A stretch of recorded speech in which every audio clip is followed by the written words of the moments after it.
It's the start of the longest season in Formula One history. We're going to go around the world, starting here in Bahrain and ending up back in the desert of Abu Dhabi. 24 races in 2024, 30 times the lights will go out with sprint races. We're all set to get rocking and rolling for a whole new season.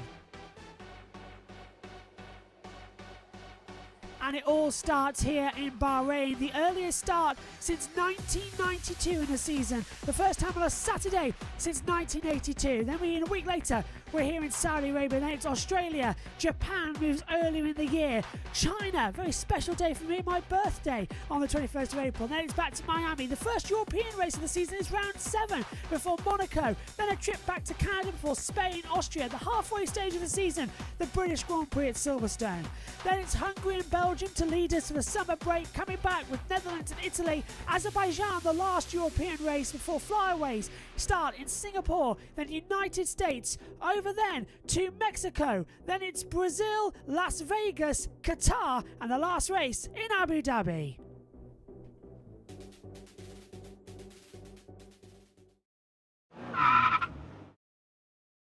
Let's take a look around the Bahrain International Circuit, a 3.362 mile circuit, 15 turns in total, 3 DRS zones as well. High elevation change up towards turn number 4. It's a fast, abrasive circuit. Get a good exit then out of the last corner and boot it hard towards turn number 1. Maximum usage as well of the DRS and ERS power. You're going 8th gear flat out, over 300 kilometers, slap on the brakes very late, turn in a very tight right-hander. Careful as you accelerate the power, flat out through the kink at 2 and then the rise uphill towards turn 3 with the second DRS detection zone. Turn 4 flat out, braking around about 80 meters to go, flick the car in once again to the right, let it drift out wide, pick up the accelerator, don't go all 4 wheels off the white line as well, but try and use it as much as possible. Down to the sand dune section now, 5th gear, right through the curves as well, get back in the power, heavy braking stop once again, down all the way, 2nd gear corner, back to the right, power mid-on at the exit, rise up. Turn 9 and 10, double sweeping left-hander. Take the first one tight, brake hard and turn. A lot of lockers on the inside front left here as well. Into the tight turn 10. DRS opens once again for the 3rd time. Down you go towards turn 11. Important to keep the car moving, important to keep the brakes on, light tap of the brakes down in 4th gear, power through mid-exit as well, right up the curbs. Now, turn 12 and 13, very important, don't touch the curbs at all, otherwise I'll spin you towards the wall. It's one of those type of circuits. Flick now, down, mid through, the last turn 13, down, once again, the long back straight, no DRS, you're going to have to pass here with ERS management as well, into turn 14 as well, another heavy braking zone, down 3rd gear, back again to the right, turn 15's practically invisible as you hurtle down with the DRS open through the first activation zone across the line. That is a lap of the Bahrain International Circuit here in Sharjah.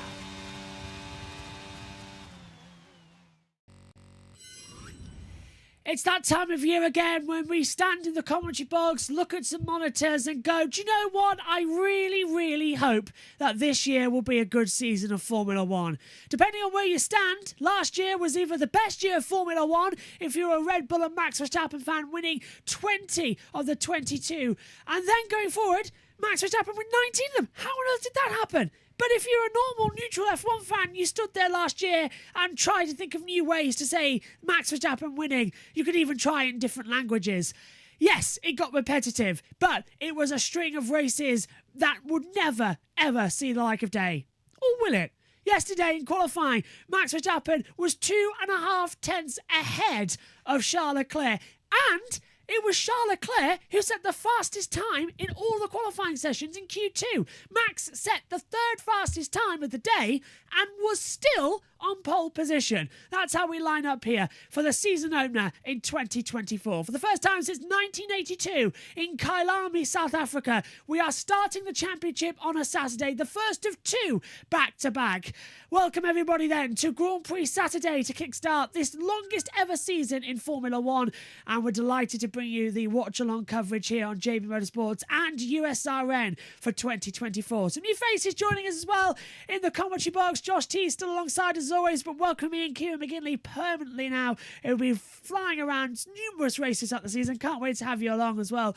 In the pit lane, Omi and Jess is still with us as well. We'll get their opinions throughout the day, and Ed, Hunter and Adam Limrys will be joining us as well throughout the weekend, and hopefully Megan Birch will be alongside me soon, sitting down because of her leg, and Ian Birch will be joining in between the football as it's a Saturday. But Kieran, starting with you, welcome to the team. Nice to have you back. You did some testing with us last year, but nice to have you on for a race commentary. You yourself get to go to the track many a time with doing trackside commentaries for PA announcements as well. But Formula One, the holy grail, I think, as well. What are you looking forward to coming into 2024? Oh, there's nothing like first day of the season vibes. It's absolutely brilliant. And as you said at the start there, Josh, it's a case of, can Max Verstappen go on that dominant run that we saw Vettel go on at the start of the 2010s? 4 in a row he's looking for, and he's looking for his 4th Formula One title, which will bring him level with Alain Prost in the history books. It's quite a phenomenal season from him last time around. Anything he seemed to touch turned to gold, with the only real discrepancy being Singapore, if you can really count it, where the Red Bull wasn't quite up to scratch with the rest of the field. It looks like after Q3 yesterday, it looks a heck of a lot closer than it did at this point last season, of course. But at last season, we did see Fernando Alonso really shifting his weight up at the top of the order. Can't wait to see how this all plays out. And as you say, 24 races on the calendar, should be a good one. I can't wait to get started as well, and I'll be with you for all 24. The team is going to rotate this year. I'm not doing a David Croft. I'll be here for every single one. And sorry, Zara, in advance, in case your first birthday might get cut short a little bit in November. Morning as well. Josh T's with us again, back for a 4th year in the comms box, and Josh, it's just getting insane, isn't it? We've sat through testing, we've sat through the practice sessions. Qualifying gave us a little idea, but it's genuinely still unknown how close the rest of the teams have got to Red Bull, because everybody is keeping their cards extremely close to the chests.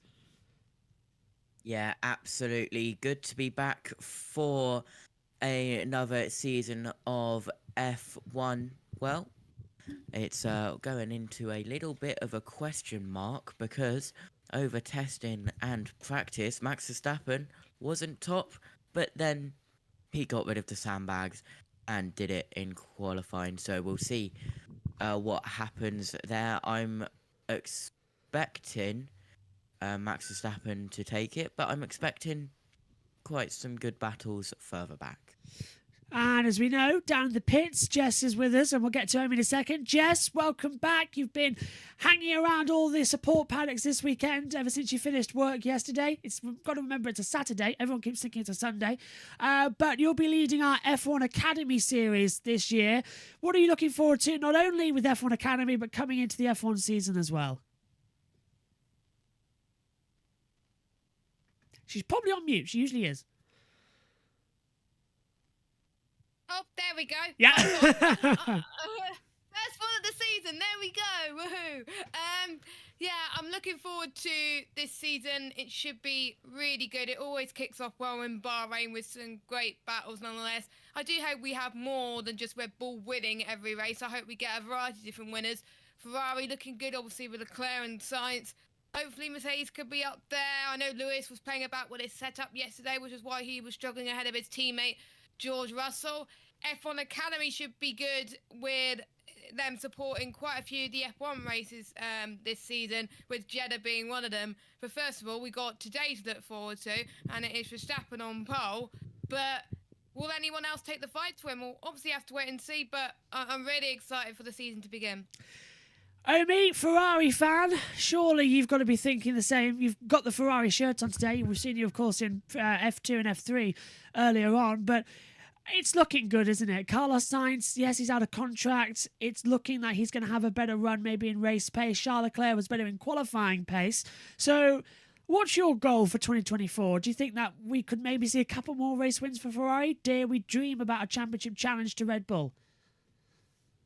I think we're gonna have to see first of all how a few races do go for them, but if they're able to be consistent, then definitely we could be seeing a championship challenge. But it's going to be pretty hard for them, and I think first of all this year they need to get quite a few Grand Prix victories, maybe for a challenge in 2025, and that could be good with Lewis Hamilton also joining the team in 2025 as well. So I think Carlos Sainz is going to want to get on with it this season in his final season with Ferrari. But I think today we're going to be in for a very interesting race. Front row, as Jess mentioned, it's Leclerc and Hamilton. It's Leclerc and Verstappen, I should say. And Verstappen, he might walk away with it, but there's also been a lot of chatter about possibly Ferrari a bit more better in the race pace. So we're going to get answers to that. We're going to get answers to that today, and hopefully they are to give us a bit of an interesting start to this season. If you're wondering where Martin's grid walk and the pit lane open is, because usually we've shut up at this time and handed over to Sky Sports F1, that's going to be in a little while. They've changed the procedure this year. No longer is it 50 minutes to go before the start of the race. It's now 40 minutes to go that the pit lane will open, and they'll only have 10 minutes to do their warm-arounds to the grid as well. After that, with 30 minutes to go before the start of the formation lap, the pit lane will close. Anybody that's stuck in there will start from the pit lane, and anybody not on the grid will also then have to make their way to the pit lane. It's a very, very, very tough schedule this season. They're trying to condense all the race procedures down as well. We've also got the national anthem 15 minutes later, and slotted in between that will be Martin's grid walk as well for the first time this year as we get ready. So around the world in 24 races as well, we're visiting a total of 19 different countries. Why 19? Think about it. We visit America 3 times, and we visit Italy twice. So do the math on that factor as well. Also, we've got 6 sprint races to get in. So Kieran, starting with you, are the drivers going to face a little bit of tiredness as the season goes on? It's a very heavy schedule to do 30 effective races, and they've already been saying it's a bit much to go this distance, to keep going like this. The calendar's getting too long, and as Alonso said, even if the world champion's saying it's too much, it's too much. Yeah, we've had a couple of notable drivers as well in the press conferences leading up to this weekend, potentially suggesting the fact that there may need to be 2 sets of teams of engineers per team. So in the fact of trying to make sure we get the longest season possible, you're actually putting a lot of workload on the engineers who at that point have already been away from home a lot of the season. Think about it, we're starting this season here on the 2nd of March. It's meant to run through until early December. So the downtime there realistically isn't really that long. They've got Christmas, then in a new year the factories open up again, and all season or all the focus goes into the next season. So there's not a lot of downtime for the engineers. We already have that summer break as well, that 3 to 4 week period in the summer around about July, August time, to make sure that no work goes on, that the engineers actually have a break. But you might have to think about extending that, or with that option of bringing in a shadow engineering team, someone or a team that can take over from the previous team to make sure the fatigue and also the personal relationships don't fall flat. Yes, it's great, more races are brilliant, but we have to think about the fatigue of drivers and the teams themselves as well. Yeah, relationships are a big part of life, and definitely as well, we've known that many a driver over the past couple of years have had relationships break down because of the travelling distance, the same as many a personnel. I was speaking to several mechanics and engineers during the off-season saying that while I was in a long-term relationship, then I got promoted up to the main team.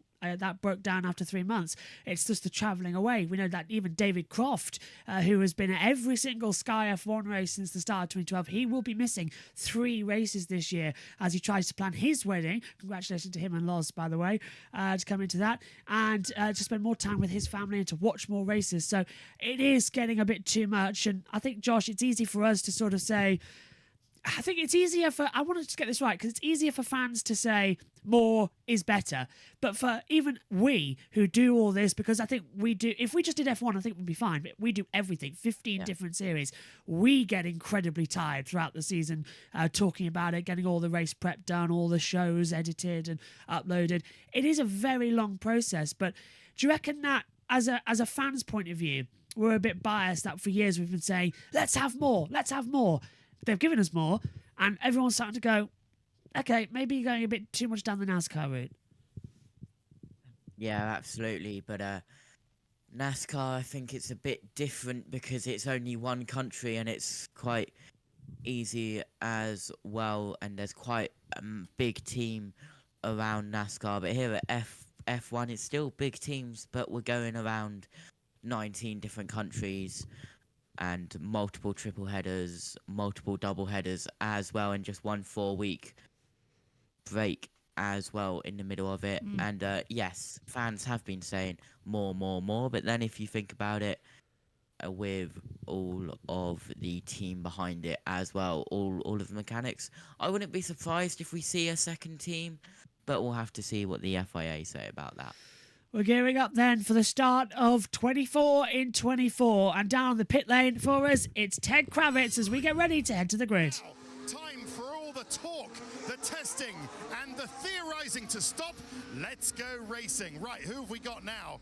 The Red Bull of Max Verstappen, the reigning world champion, 3 times a world champion. This is where he begins the search for number 4. And can he convert pole position into a win today? Valtteri Bottas doing a practice start in the Sauber. Bottas, you might call it unleashed. You say that again, he was actually the first one out of his garage, sat at the end of the pit lane for a minute waiting. So he can't wait to get going. Nico Hülkenberg in the Haas, fantastic qualifying performance. Let's see what he can convert. But yeah, certainly for Ferrari, for Mercedes, and for the rest, they are looking to put Max Verstappen's Red Bull under pressure and hope that something cracks in the system. As for the quickest race strategy, there's Sergio Perez. Let's see what he can do from the middle of the top 10. The quickest race strategy is actually to make 2 pit stops for fresh tyres. You start on the soft tyre for better grip off the line. You stop between laps 13 and 19, put the higher tyre on in the middle to laps 37 to 43, and then either another soft tyre or a hard, depending on whether you've got new sets or whether your car is easy on its tyres or not. There are places to be made up. We've got a little race here between Esteban Ocon and Fernando Alonso. Come on, Esteban, put it into gear. There you go. Let's try a practice start. Nice one, very good from the back of the grid for the Alpines. But someone who's got a great position for the start is Karun Chandok, and he's waiting for us. Thank you, Ted. Yeah, up here, I've got an amazing view. I managed to sneak into the Royal Tower on the inside of Turn 1 and watching the cars coming out of the pit lane. There's the Williams there heading down towards Turn 1. There's some fantastic overtaking opportunities on the track. Turn 1, the best of the lot. George Russell in his Mercedes heading there too. But if you don't get the move done there, you've got the second DRS zone. Watch George heading up over the king, over that line. DRS opens. Standing up here, I can feel the wind coming from turn 4. That's where it's coming from today. It swung around a little bit. So they will have a headwind, which means the car behind in the slipstream with DRS, which of course will happen from lap 1, at the end of lap 1, will get a fantastic opportunity into turn 4. Lewis Hamilton in his Mercedes, he's got places to make up. Bit disappointed with his qualifying, but he hopes he's got a better car for the race. And here comes Charles Leclerc in the Ferrari. Can he get ahead of Max Verstappen on the opening lap of this Grand Prix? They've all said that is going to be the key to them winning today. If they can beat Max on the opening lap. Oscar Piastri, great qualifying for him. Much better than they were hoping from after testing. And I think at McLaren's second home race, they are very optimistic. Nico Hülkenberg in the Haas. Superb qualifying. I think Ted described it as the star of qualifying. 10th on the grid. Can he get a point for Haas? David Croft up in the commentary box. I'm not sure you've got as good a view as I have you? We've got an excellent view, trust me, and you'll find out for yourselves. You've got 34 minutes, Karun Chandok, to go from the top of the tower all the way to Sky Race Control here in the commentary box. Right, brand new season, everyone. Welcome along to 2024. It's a bit of a reset. Everyone starts on 0 points, but Max Verstappen, the reigning champion, comes into this race chasing an 8th consecutive victory. That would be the 3rd longest streak of all time, and chasing a 17th consecutive win from pole, stretching all the way back to the 2022 Dutch Grand Prix, and that is already a record. Max has led the championship since Spain of that year. Oh, big lock up there, going into the pit lane from the McLaren. 39 Grand Prix ago was Spain 2022. Max has also finished the last 41 races. Incredible consistency. But in the interest of balance and to offer some hope for the chasing pack, he has recorded 5 DNFs here in Bahrain, more than at any other circuit in his career. The chasing pack led by Charles Leclerc today, 4th time in a row that Max Verstappen and Charles Leclerc line up alongside each other on that front row. 6th time in a row, Charles Leclerc is on the front row. Lewis Hamilton starts 9th, equaling his worst ever Bahrain start, but when he did start 9th last time here, he finished on the podium, so he knows how it's done. There you go, repeat of Lando Norris locking up coming into the pits. And 9th place, by the way, is where Pierre Gasly finished last year. Like last year, he starts plumb last, 20th today, alongside Esteban Ocon, his Alpine teammate. He's got his work cut out, Simon Lazenby, but at least he knows how to score points from the back of the grid here. Yep, absolutely. Thank you very much, guys, as we will take over for a few moments as well. The car's heading out onto the track, and a few lockups out there, actually, as we see Danny Ricciardo down at turn 10, locking up on the inside front right. So that's a little bit of work there. And fingers crossed, though, that's going to be good. So, Kieran, just you've been at trackside in the commentary box as well, getting all the preparations done beforehand. What do you usually see out the commentary box window just before the start of a race? Well, drivers normally trying to test the limits of what's actually there. We've seen quite an unseasonably cold weekend at Bahrain, so you're going to be facing less air temperatures, which might work better for the engines, might be able to cope better, but the surface temperature might be slightly down, so drivers will be out there on their reconnaissance lap, just making sure, seeing what sort of levels of grip there are out there. Obviously it hasn't rained, so no need to worry about any rubber being washed off the line, but of course we're racing on a Saturday. Hooray! It doesn't happen very often, so let's make it a special occasion. It's happening twice in 2 weekends, but we'll gloss over that. Anyway, yes, it's all about that sort of mindset, getting ready for it, and as we're seeing Lando Norris tackle towards turns 9 and 10. Oh, he's this is going to be a slight lock-up. Yes, it is. Yes, it is. So, yeah, a couple of drivers struggling with turn 10. It's a difficult corner, but if you're going to get a lock-up, it might be now. You might sort of scupper the starting tyres, but at least make it now rather than in the race. I think everybody's forgot just how busy the start of a season is. The amount of messages I've got pinging away at me right now on my phone, from race control information to data information. It's unbelievable. Pit lane's going to close in 55 seconds time. I think everybody is out on the track that needs to be. Yuki Tsunoda is coming up to the grid as well. And Josh, this is good practice because the sun is setting.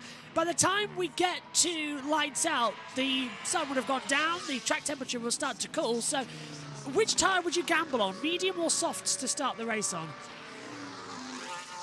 It's definitely a good question because I haven't actually looked at the strategies, but I believe one of them is soft, hard. Soft, hard, yeah, soft, hard, soft is a 2-stop race if they want to go for it as well. They've all saved a set of mediums. New rule this year, they have to carry a set of mediums into the race. That's now been forced upon to try and trigger some mandatory pit stops.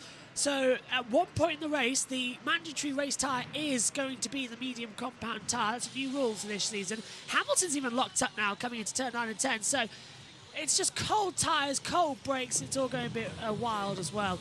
And he's run over as well. Martin's grid world's coming up next. Verstappen from Leclerc, Russell, Sainz, Perez, Alonso as well down there. Romain Grosjean working with Canal Plus this weekend. On his Instagram, he sent out a picture of him down at what he dubs the Phoenix corner, which is turn 3, where he threw it into the wall in 2020 and that huge fireball. Now, of course, racing in IndyCar. His season starts next week at St. Petersburg in IndyCar. We'll be covering that championship as well in the next week, where I'll be doing the first hour before dipping away and going to do MotoGP season opener. It's all a bit crazy. Hello, by the way, quickly, I think Martin's down on the grid. Are we ready for a grid walk? Not just yet, no. Karen says, hi guys, I'm ready for this first race of 2024. Hope you've had a good Christmas break. I'm watching on for now. Let's go, says Paul. Adam, who'll be in the box with us during this year. Hi friends, it's like the first day of school. Enjoy. it does feel like it, but it's always like school. Didn't like that either. Coming in. Oh, my Fossil goes. I'm here to get rid of a headache that F1 pre-show gave me before I hit the mute button. Don't take this the wrong way, but I love you guys as Grandpa loves his kids and their families. Thank you. Don't worry, of course. We'll be back for the... we take over, of course, for the main race, but... have to give some of it to Sky because they are on site. If we were on site, believe me, we'll be on that grid, then I'll be running up to the commentary box, I'll be looking out the windows, doing everything. Hopefully soon we can do an F1 race trackside in collaboration like we do when we sent Josh T, when one of them is trackside, one of us isn't. But I'm waiting for Martin. I've got Sky on in one ear and everything else on the other, as we will prepare for this first grid walk of what will be a very chaotic season. Martin's doing 18 races this year. We'll see the grid walk around about 16 times. He won't do 2 of them. He won't do Spain because the distance between the commentary box and the grid looks small, but you've got to go back in the pit lane, down onto the floor, back onto the track, up and past all the fans, so it's not that great. I've no idea who that is. Kieran, I hope you might know who that DJ is, but I've got no clue. I haven't the foggiest, I'm afraid. No. Diplo? Yeah. It means somebody to someone, so let's leave it at that. Aye. Do you know, Josh? I do not know. Yes. Collabed with Paul Wolford on Looking For Me and many others. See, this is why I don't know. I feel old now. Then again, when I was young, I felt old, although I am young. Anyway, I'm confusing myself. Good way to start 2024. Kevin Magnussen taking off his helmet there as well, as we're now filling, because I think Martin's had a problem with his microphone down there on the grid, to get ready to throw over to him. And we've got the national anthem in 12 minutes time. I know he likes to throw over to that. Reminder, no Drivers or Constructors Championship, so when we get to Saudi Arabia next week, we'll have those alongside.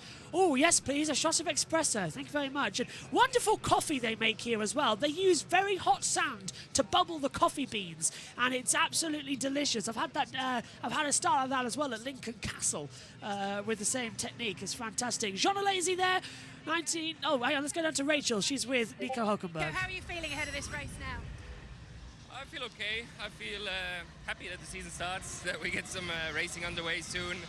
Also feel cautiously optimistic, you know, that the Sundays turn out better than they did at the end of last year. So excited to see what happens in the next couple of hours. What have the team told you about race pace and where you can hopefully target to finish today? It looks better. It looks better on papers. The lap times, the feeling inside the car was better since day one in testing. So yeah, hopeful for a bit more performance. Hopefully we can, you know, fight with the midfield teams. It seems like 2 separate worlds, the front runners and then the back runners all bunched up. So it will be interesting to see. Go well, thank you. All set then for the first grid walk of 2024. He's been doing this now for over 27 years. No way finer to go about it. The king is, well, I'm getting told he's delayed again. So, I don't know what's happened. Come on, Martin. Give us some... You were getting all hyped up about it. You were like, come on, let's go. Alain Prost watching on, of course. 4-time world champion, 85, 86, 89, 93. Took the lead for the most wins in Formula One history at the 1987 Portuguese Grand Prix. Fantastically domination in that McLaren that year. Adrian Newey still with his red notebook watching on. Fergie just behind him as well. The randomness you have. Martin Brundle is down on the grid walk for the first time this year. Thank you very much. It's going to be a grid stroll this evening. I had a new ankle fitted a few weeks ago by a very clever man in London called Mr. Andy Goldberg, OBE, and I'm running it in. So I'll not be running around as fast as I normally do. Talking down there, look at the stones here. There's no bitumen between them. And that is why this track is so aggressive on the tyres. The tyres are not fully engaged with the surface because it's not filled in between. And that's because we're in the desert. And it's a Shropshire stone, 20 years ago, designed to give grip when it's sandy, of course. So let's have a little wander over here. I heard that, Zach is just chatting away to David Coulthard. Saw the Duke of Richmond here. Your Grace, how are you? Hey Martin, hi, great to see you. You've moved the Tyrrell, the original Tyrrell factory, from its spot of all those decades up to Goodwood, I hear. And it's a tiny little shed. We moved it to Goodwood, yeah. You're going to come and open it at the Revival. It's going to be fantastic. I'm hoping to, yeah, so good. A busy year ahead. Fun, yeah, fantastic. No, big celebrations at Festival Speed Formula One. Yeah, horseless to hybrid. It's going to be the theme. It'll be the noisiest, craziest one yet. So, and a big Nicky Lauda year. So huge for F1. So all right. Well, congratulations. Good stuff. Let's keep wandering along and see who we can find. We'll hang around. We'll talk to Zach if we can, or maybe we'll talk to Carlos Sainz Senior here. Who? Right, hang on. No, let's go back. Let's go back to Zach, who's staying with his son. Zachary, what can you tell us? How is it going? 4th row of the grid. Pretty happy with that? Yeah, pretty good. I think we left a little bit of time on the table in qualifying. The grid is unbelievably close. I think we can move forward from here. I don't think a podium's out of reach, but let's see what happens. We need a clean first lap. Side by side, so they've got to look out for each other down into the first corner? Yeah, that always makes you a little nervous. All right, Zach. Have a great evening. Thank you. Yeah, so if you look at the flag at the top there, the wind direction has changed dramatically from qualifying, and that's going to affect the cars in the race. And at this time, we welcome viewers on the main event. Welcome to the grid. You're joining us mid-grid walk, actually. So we'll keep mooching along and see Mick doing there. How you doing, Mick? And good stuff. And hi, Patrice. How are you? Again, Sky. Martin Brundle, Sky. How you doing? I'm very good. I'm still alive. Well, yeah, I know how you feel sometimes. That's a wicked suit. I have to say, I'm impressed with that. Thank you. My wife hates it, but I love it. It's strong, but you've got to, you've actually got to, you've got to try and stand out on this incredible grid of ours, haven't you? Yes, exactly. We are in Bahrain, and you know I love the race. Like I'm always. He's my brother. Sorry. It's Neymar. So I think while they're having a football love in there, I will head down to the front. So there's the Ferrari. There's the Ferrari. I'm going to have a little poke around the cars if we get half a chance as well. And because start of the year, it's a good time to do that.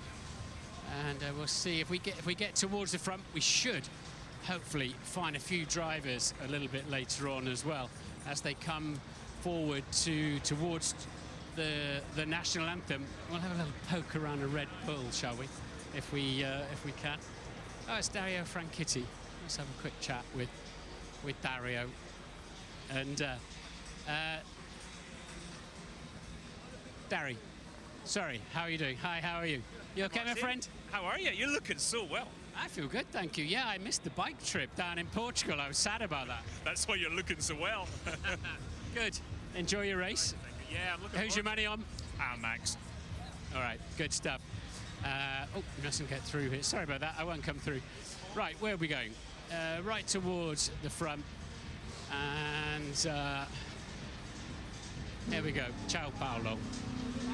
Nick Mason. We've had a chat with Nick Mason. And yeah, I want to have a chat with the person who runs Diddley Squat. How are you, Lisa? Why, thank you so much. I'm fine. Yeah, good stuff. All this, yes. Person who does all the work. That's me, yes. I brought my friend along today. His name is Jeremy. It's Jeremy Clarkson, and he helps me on the farm. Yeah, I didn't think he had any friends at all, to be honest. I'll have a Jezza, how are you? Very well, how are you? Yeah, marvellous, thank you, marvellous. Now, you declared your absolute love for Formula One on this grid last year. And I know, I mean, I found you last night, you were engrossed even in an hour after qualifying. You do love it. I've spent all of today looking at the lap times. This is how boring I am from last year to this year. And wondering, what have they all been doing over the winter? Because the gaps, by and large, are the same. McLaren have gone a lot better. They're much closer to Max. And Lewis is, well, that's an anomaly. But it's a strange thing to go from one year to the next, and for so little to have changed. Yeah, good stuff. So you're right. You're right. Listening to me, were you? Not really. No, I know you lost me somewhere in there, but well, people watching at home who like the sport, they'll get what I'm saying. It's a weird year this year, I think. it is, and you know, the cars that they have this year will follow through into next year as well. But who's your money on? Adrian Newey. Yeah, all right. Good to see you, Jeremy. Enjoy the race. I'll see you later. Cheers. Right, where are we? Let's see if we can have a little look around. We've got the Tensata barriers here. Let's see if we can get in. I mean, I don't really understand why, but they sort of stand in front of the car, but we saw them the other night completely undressed while we were doing a feature. But you can see this massive undercut here of the Red Bull side pod and the tiny little sort of letterbox underneath that. The letterbox is sort of is the inlet into, and this is so dramatic. And apparently, for the European sort of season, there's quite a big upgrade coming for this car. So we'll have another. I wanted to try and catch Sarah Ferguson. How are you? Lovely to see you. It's great to be here. How are you, Martin? Very good, thank you. From the old days. Yeah, exactly. We used to champion you. So pleased to read about your cancer issues. You've sorted them all out. Well done. No, it's my first day out, and I just chose to come to the Grand Prix to support the Crown Prince and Bahrain. I love Bahrain. I'm very proud to be here. All right, good to see you. I'm going to try and find him actually if I get half a chance. Go for it. Let's see where we might find him. He's probably coming towards the front at the moment because it's the 20th anniversary of the Bahrain Grand Prix, which has gone in a heartbeat. And let's see if I can't actually see too much. They've probably already gone through there. We'll keep wandering through. And let's get inside here. And are you with me, Lee? Well done. Let's sort of wander over here and see if we can find. Let's see if I don't know if any of these guys are up for a chat. You up for a chat, George? Top man. Wind direction's changed a bit. Could be a bit of a different story tonight. Yeah, it's for the 3 days of testing, all of Thursday and Friday, we had the wind direction, headwind down into turn 1. Now it's shifted 90 degrees, it'll be totally different, so it might catch a few people out at the beginning. So we're under braking and crosswinds through critical chicanes and that? Yeah, turn 1's going to be harder under braking, but turn 2 and turn 4 will be much better. Turn 8, turn 10, I think you'll see a few lockups and people going wide, so you know, we need to be aware of it. Bet you were chuffed for third on the grid, weren't you? I was happy. Top man. Joe Guan Yu, how are you? Good to see you. And so how's this Sauber? How's it feeling out there? Of course, new car still need to find a little bit more. Was quite inconsistency throughout the weekend. So yeah, unfortunately, not the best day on Friday. So let's hope to move forward today in the race. Well, they hand the prizes out later on. So good luck. Thank you. Cheers. Spent a huge amount of his life in. All good, Charles? All good. All good. Ready? Good. That's what we want to hear. He's ready. Oscar, good? Car feel good? Yeah. No, I'm good. I'm good. See what we can do. We're in the mix, so hopefully we're going to have a good race. All right. Good stuff. I want to... I'm still very much hoping to talk to His Royal Highness Crown Prince Salman. So you've got Neymar over there with Pierre Gasly. And let's see if we can have a quick chat. I think apparently Max is on his way through as well, our pole sitter. We've got just over half a minute. He must be due on the grid by now, actually, Max. I'm surprised he's not. If he does turn up, he'll be... Oh, good, Max! Top man. Yeah, I'm very good, thank you. Good. Are you good, yeah? Fantastic, thank you. Have a great race. Yeah, he's risking a fine there, but it was nice of him to ask, wasn't it? Very nice of him. So he's clearly extremely relaxed, isn't he? Sitting on pole position. Quite a posse behind him with that run that you can see down to the first corner as the anthem is now ready to be played.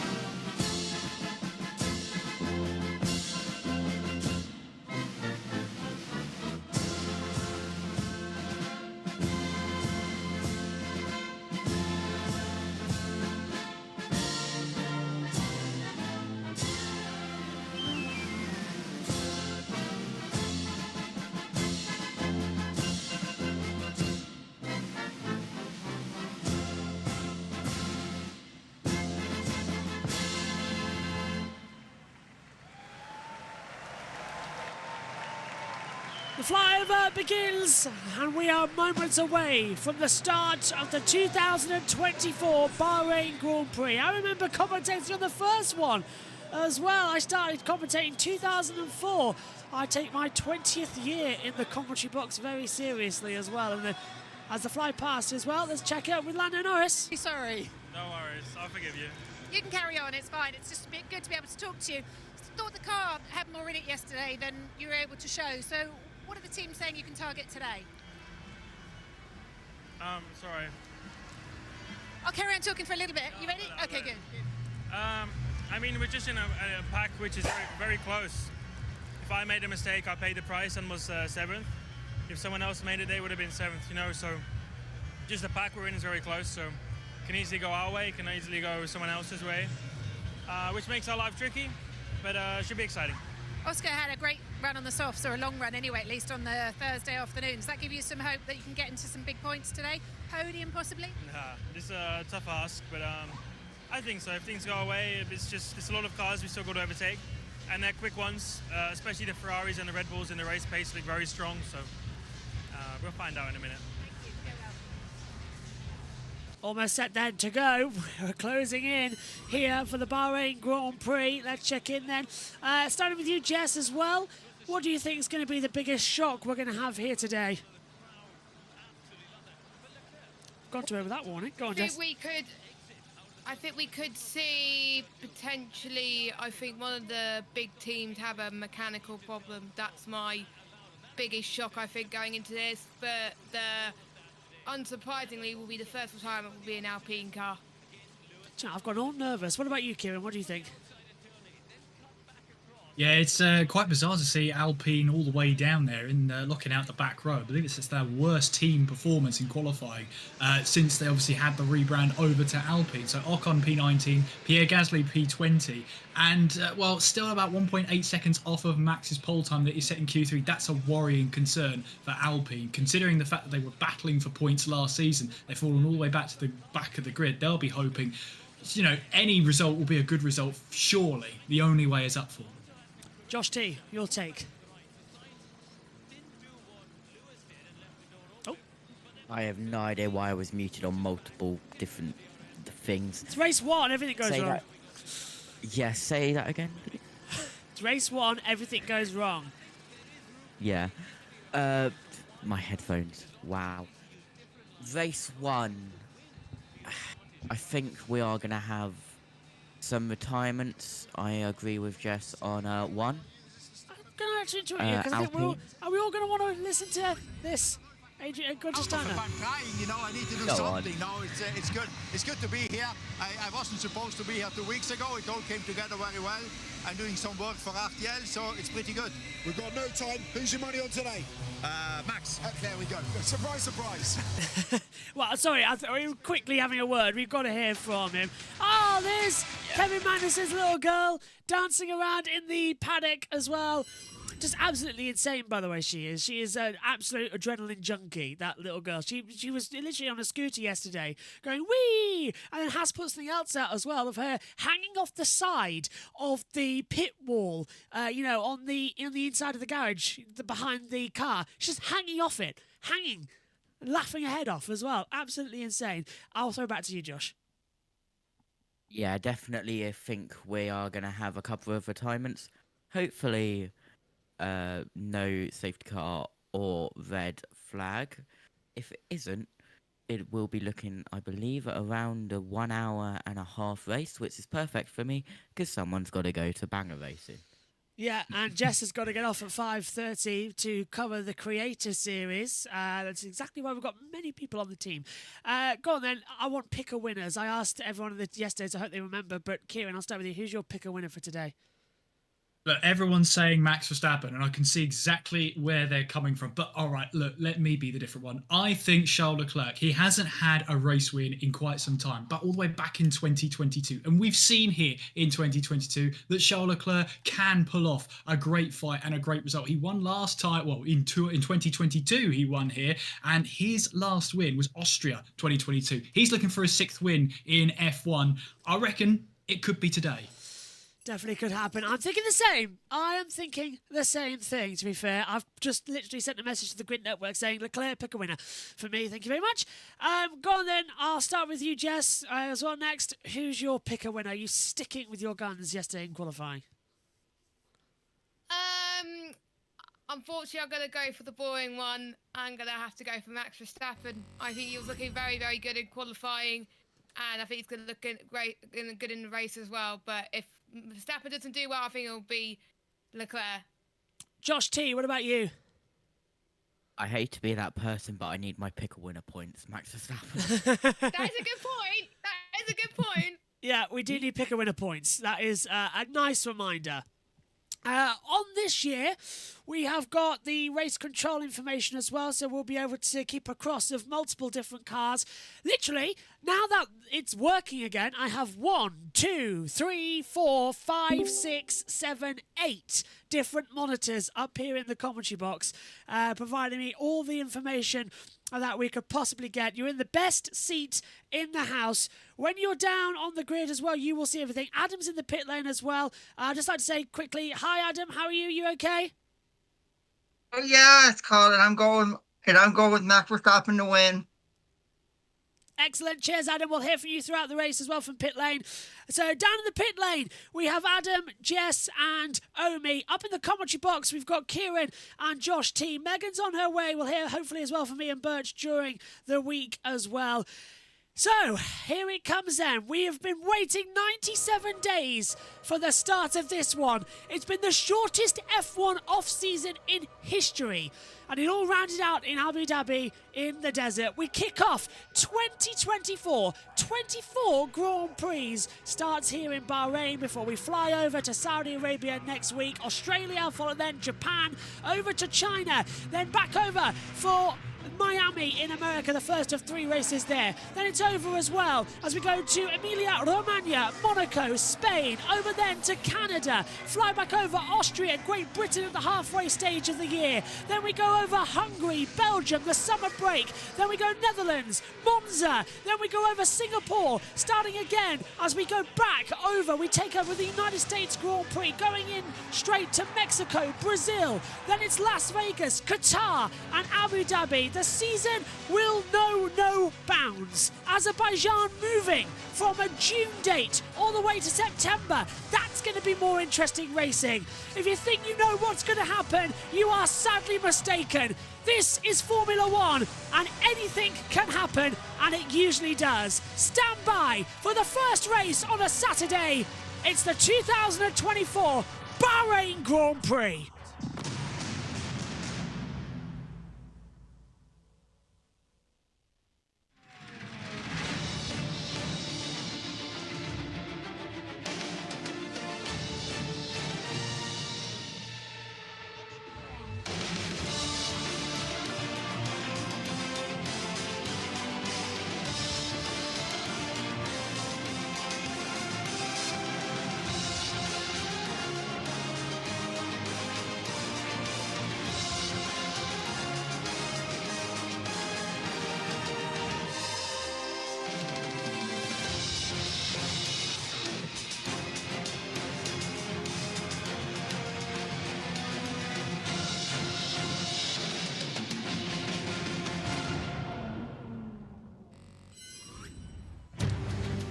Wise words were once uttered.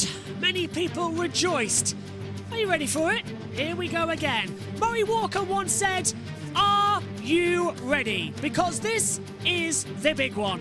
24 races spanning around the world, 19 different countries. It starts under the lights. The Bahrain International Circuit celebrates its 20th anniversary with an awesome spectacle.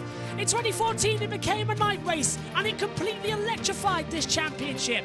Tonight, 57 laps, top speed of over 327 kilometers an hour, 15 turns, elevation change is small, biggest drop-off comes in the sand dune section, sector 2, and it's hard on the tyres. Pirelli bringing the white hard C1, the yellow medium C2, and the red soft C3 tyres. The medium's about half a second lap slower, 0.8 a lap slower is the hard compound tyres. Rain in the desert is unusual, so no need for the green inches or blue wets, but yesterday in qualifying it would be unmistakable to think that Max Verstappen was on anything different. Back of the grid though for the two Alpines, proving that testing was just as bad. Gasly's 20th, Esteban Ocon starts 19th. Logan Sargent's 18th on the grid, alongside him is Zhou Guanyu. Can he get his best result here in Bahrain and get further up the grid? Valtteri Bottas starts in 16th position, Kevin Magnussen starts 15th as well. Danny Ricciardo returns full-time for his first full season F1 since leaving McLaren. He's alongside Alexander Albon starting 13th on the grid.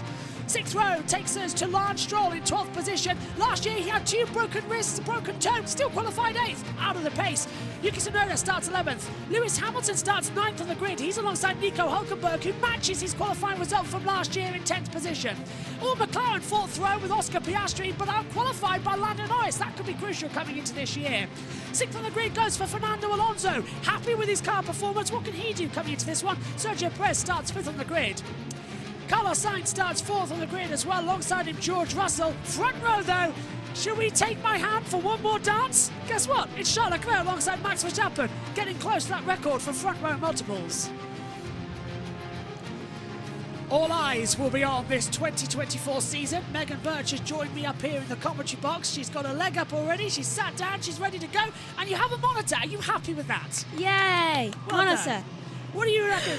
And the tweet things. What are they called? Transactions. Yes. The blog, Megan. Live blog. Thank you. Yeah. How are you? You were looking forward to it? 24 races this year, longest ever, and you're 12th. I'm intrigued. I wonder if someone's going to crash on the first lap. And yes, I know you're going with the 12th. Yeah, well, Verstappen didn't really go too good. Well, practice, he was off the pace, but we really got out in qualifying. Is that true pace, or is Leclerc hiding something with Ferrari? You said yesterday that many teams were still hiding stuff. They were. I'm not sure. I think it's one of those seasons where you just can't tell about anyone anymore. Yeah, it's one of those. I agree with you. Next season will be even worse. I can't wait for 2025. But we're going to get through 2024. Kieran McGinley's joining us in the commentary box from Bahrain as well. Kieran, welcome. Nice to have you for a race. What are you expecting then when those lights go out and we head down to turn 1? Turn 1's going to be a big spectacle here. It's a brand new season. It's the first day of school once again, and it's going to be last of the late breakers. Everyone on this grid has a point to prove. It's pretty much exactly the same grid setup as we had at the last race of 2023, and I believe that's the first time that's ever happened. The last round of a Grand Prix has then been exactly the same grid of the following first Grand Prix. Well, Max Verstappen won last year here. Of his 3 titles, only one of those races has he won the first race of the season and gone on to win the championship. 2021 was Lewis Hamilton, 2022 was Charles Leclerc. I've got no interesting fact about that, I just wanted to say it. Josh T's with us as well up in the box as we're getting ready for the formation lap. Josh, what are you expecting here into turn 1 and 2024? Well, I'm hoping good racing, but then for me just going off later, I'm hoping for clean racing. And well, cars going off on the formation lap. For your information, guys, the radio transcriptions are around 15 seconds delayed, so not that bad. Everybody's starting on the soft tyres, and well, I know that's their starting tyres, but black on black doesn't really work. Just shoving him a little bit that way, so I can get... Oh look, it swivels. What a surprise. Megan's just complaining up in the box again because I had to move her so I can actually stand without hitting this side of her chair. Usually you stand. Megan, talk us through the race strategies. Okay, starting on soft 16 laps for a two-stop, going on to hard for 24 laps, going back onto soft 17 laps, then also a two-stop starting on soft for 14 laps, then hards from guessing was at 24, and then the rest of the race on hard still. So let's go down to the pit lane and check in with Jess Ball to start with. Jess, new season, what are you expecting down to turn 1? Well, I'm expecting a lot of unknowns going into this one, especially turn 1. There's going to be people near the back trying to make moves early on. There were some drivers that didn't have the best of qualifying sessions. Sargent pretty much not doing well compared to his teammate doing not too bad. Nico Hulkenberg, I expect to make some moves as well. And Kevin Magnussen has also got a point to prove because he didn't do as bad as he didn't do as well as his teammate. So I expect to see a lot of moves going into turn number 1. Adam Limrich is with us as well. Adam, what are you expecting into turn 1 and this season? Well, Josh, I think this is the year Max Verstappen isn't going to have a runaway season like he did last year. So I think that you'll see multiple drivers winning races this year. Lewis Hamilton will get a race win before he goes over to Ferrari next year. He wants to end this 10-year at Mercedes at a high, and let's get rocking and rolling, guys. It's a new year, and I personally can't wait. Omi's in the pits too. Omi, what are you expecting down to turn 1? I think it's going to get really, really tense between Leclerc and Verstappen, and I think Russell's going to get involved, and we're going to be in for a very chaotic start and a chaotic Grand Prix. Bigger and better than ever in 2024. We'll bring you loads of new voices to the team as well. MotoGP next week kicking off, as well as IndyCar. We are completely zoned in, ready to go. The field will line up on the grid. Max Verstappen starting on the soft tyres. He's on used, the same as Leclerc, Russell. In fact, it's easy to tell you who's on brand new soft compound tyres. That's going to be Hulkenberg, Tsunoda, Stroll, Albon, and then everyone down from Magnussen, Bottas, Zhou, Sargent, Ocon and Gasly. They're on brand new C3 soft compound tyres, everybody else on softs. 1982 in Kyalami was the last time we started a season on a Saturday, so we're ready for something a little bit different. All because we can't race on Sunday next week because of Ramadan, and there has to be 7 days between a Formula 1 season opener and the next race, forcing this race onto a Saturday. The last car lines up on the grid then. The tension begins to rise. What are we going to see in 2024? Alpine still at the back, but all eyes will be to those 5 red lights. Will you please take my hand for one more dance? 24 races, 2024 is 5 lights away.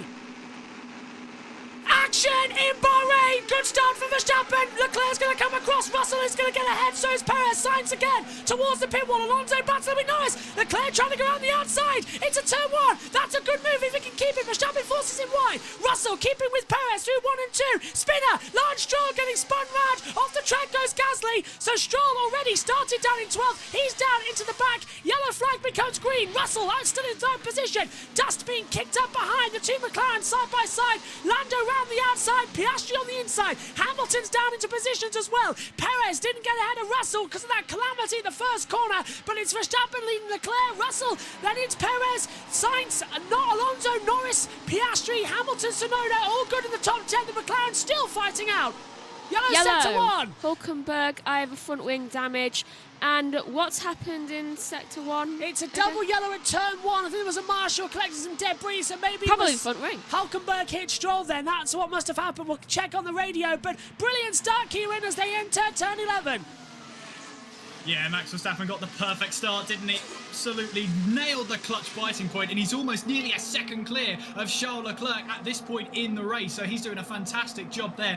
Lewis Hamilton not quite getting a great start. Of course, he qualified in 9th, one of the worst qualifying performances he's had here at Bahrain. He qualified 7th here last season. He's keen to get past the 2 McLarens as quickly as possible. Tsunoda getting up into the top 10, but Verstappen leads Leclerc as they make their way through in towards the final quarter. Relatively clean, apart from the Stroll and Hulkenberg incident. Great stuff though, Josh, for definitely, I'm going to say, the Alpines. They've moved up to 16th and 17th position, getting out of that. DRS has been enabled. Remember, lap 2, we get DRS, so running up towards turn 4, we're going to have our first opportunity of overtakes. Diving into the pit lane there was Hulkenberg, as we're seeing Logan Sargent trying to pull around the outside of Danny Ricciardo in towards turn 1. Ricciardo defending hard. on that inside line. The Sergeant should get the cutback if he's wise enough to bring it up the hill with that DRS activated. It's a new rule this year that it gets activated on lap 2. Sergeant pulls to the outside line. Ricardo has DRS too. That Williams got more traction though, right round the outside. And can he shut the door? Yes, he can. Anyone doubting? Again, Logan Sargent, look at that. But then as we come back to pictures, that's going to be Sonoda v Albon. So it's not the battle we were looking at as Hulkenberg gets a new front wing. Bad start for him though, Josh. He was starting 10th on the grid and it's all gone wrong. He hit Stroll. I think they started 11th. Well, Hulkenberg started 10th, Stroll started 12th. They must have just made contact. Yeah, absolutely. But Verstappen out in front. 1.35 seconds is the gap currently back to Leclerc. Further back, both of the McLarens have DRS on Fernando Alonso. Norris in front of Piastri as well as we go up through turn 13. Hulkenberg just going through turn 5 now, so he's got a whole sector, the gap, and just popping up. Incident involving cars 18, Stroll and 27. Hulkenberg noted causing a collision at turn 1. Yeah. So bang on with our prediction there. But a nice... Hulkenberg's gone onto hard tyres actually, but as you said, Kieran, Verstappen pulled out 1.5 seconds. Leclerc had a go, but just couldn't get into what he needed to, and now he's under attack from Russell and Perez. Yeah, and crucially as well, with that DRS turning on a lap earlier, as we see a McLaren here go up the inside, it's Norris up the inside of Alonso in towards turn 1. Piastri fancies gathering up the pieces as well. Norris up into 6th place, Alonso now down to 7th as they make their way up towards turn 4. But here's a move then, it's... Russell trying to go on the outside of Leclerc. He's done it perfectly into turn 4. Didn't expect that. The camera cut to it quite late. We were watching the two McLarens battling with Alonso. Russell's on a charge here. Kieran, surely we can see Russell v Verstappen. We've been dreaming of that. Oh, absolutely. It harks back to Brazil in the sprint race, doesn't it? Fantastic move there from Russell on Leclerc. And now it's Russell's turn. He says, I want to have a go at chasing down Verstappen. Oh, big lock up there from Charles Leclerc in towards turn 10. That's going to be opening up the opportunity for Sergio Perez here. We're on board with the front wing as they make their way now onwards towards turn 11. Who was that front wing? Must be Hulkenberg's end play. But that means that the marshals would have had to go and pick up something else. It's right on the exit of the fastest part of the track down turn, where is it? Exit turn 8, isn't it? What were they looking for in sector 1? Checking the track. And they didn't notice a huge bit of front wing. It's the FIA, they're very blind at the moment. moment. What were they doing? Charades probably. It's all good, but really it was down. But you know the marshal was doing handstand. Maybe they were busy looking at their text messages. Verstappen leads. He's done fast enough in the race already on a 1:36.296, so he's already ahead. Russell now, he's brought that gap down. That was 2.007. He's brought it in to 1.8, and instantly 007. No further action for Stroll and Hulkenberg. That's come up on the monitor. No further action. That's a bit unusual. I suppose lap 1, but we haven't even seen a replay of the start yet. We're on lap 4. Really strange situations going on right now as we see Hamilton behind Piastri, and they're all now just doing follow me leader. What? The FIA are probably looking and checking if they've got any more emails from Toto. Here's the start, Megan. Right, so starts out very good, especially for the Mercedes. A little bit of contact there between Sainz and Perez, and maybe a little bit of George Russell there. Further back in the field, you can see quite a big lock-up there. It was basically too many at once. They all seemed to be going way too slowly back there. So I don't know what that was about, because look at the gap between two parts of the field. Yeah, from, I think, so is that 8 down? They all Constantine are in, Lance breaks, and then you're right. Inevitable. Yeah, he was on the inside. That was always going to happen. He was at a part of the track that was never going to take off. So that's why it's no further action, because that would be a racing incident. Yeah. So that's down at turn 1, so whose front wing is that down at turn 4? Hulkenberg just ran straight into the back of Stroll. I don't know. I don't know how to read that one. It's hard to see why that's no further action, though. I'm very surprised that that's no further action. Great start for Bottas. But now he dropped out, so he was involved. Did he hit Hulkenberg? No. Yes, second time. So Bottas hits the back of Hulkenberg, but Hulkenberg had already hit. Is that what the stewards were looking? Had the stewards thought, oh, Bottas hit Hulkenberg? because he didn't. Hulkenberg had already hit Stroll before, and that's Leclerc's lockup. Hang on, Leclerc's off the track. As Leclerc's gone off. Oh, while we're looking at this replay, Leclerc was locked up at turn 9 and 10 and has gone off. And Perez is right behind him, and so is Carlos Sainz. Am I the only one still thinking, who the hell does that piece of debris belong to? Yeah, because it's not Hulkenberg, so where did that come from? Who is that? Who did... Okay, please can everyone just look at everyone's front wings? Yeah, please. We're on it. Hulkenberg's still coming into turn 1 not now. Max. He's out of the race, and this is the safety car. Ted's in the pits. Alonso now. Lando Norris did it a When couple did of Russell laps become ago, and now Oh, Piastri we've lost passed. the team. So Alonso starting to hurt Where- now on race pace. And, Where was Russell at second? Mercedes, George Russell being told to settle We're back. into Hello. tyre management. Track limits for Russell Leclerc. Charles Leclerc is Cheers, Ted. Track limits coming on. Can everyone hear us? All good? Yes. Yep. Yeah, all good. Good, Yep. good. Sorry about that. The internet now, every now and then on my laptop just decides to fail. Megan, what have you spotted? No one from Perez up. It's got to be down. Could it be Bottas? Now, because Bottas touched the back of... Look for his thing. Problem is, they're all black, the front wings. We can't tell. No, can't hear. Tell by the logos. Yeah. It seemed to have something white on it. Just look for a person without a front wing. What? Okay, so Hard stuff. fine. Sargent's making a move on Joe, I think. Oh, no, she's out of position. Fine. They looked okay. Hang on, there's Alonso. I'm looking for Bottas. He's down in 19th. Bottas is right at the back behind Stroll. So Stroll spun. So whatever happened to Bottas, I reckon Bottas is now behind Stroll. I reckon he was the one who had the front wing damage.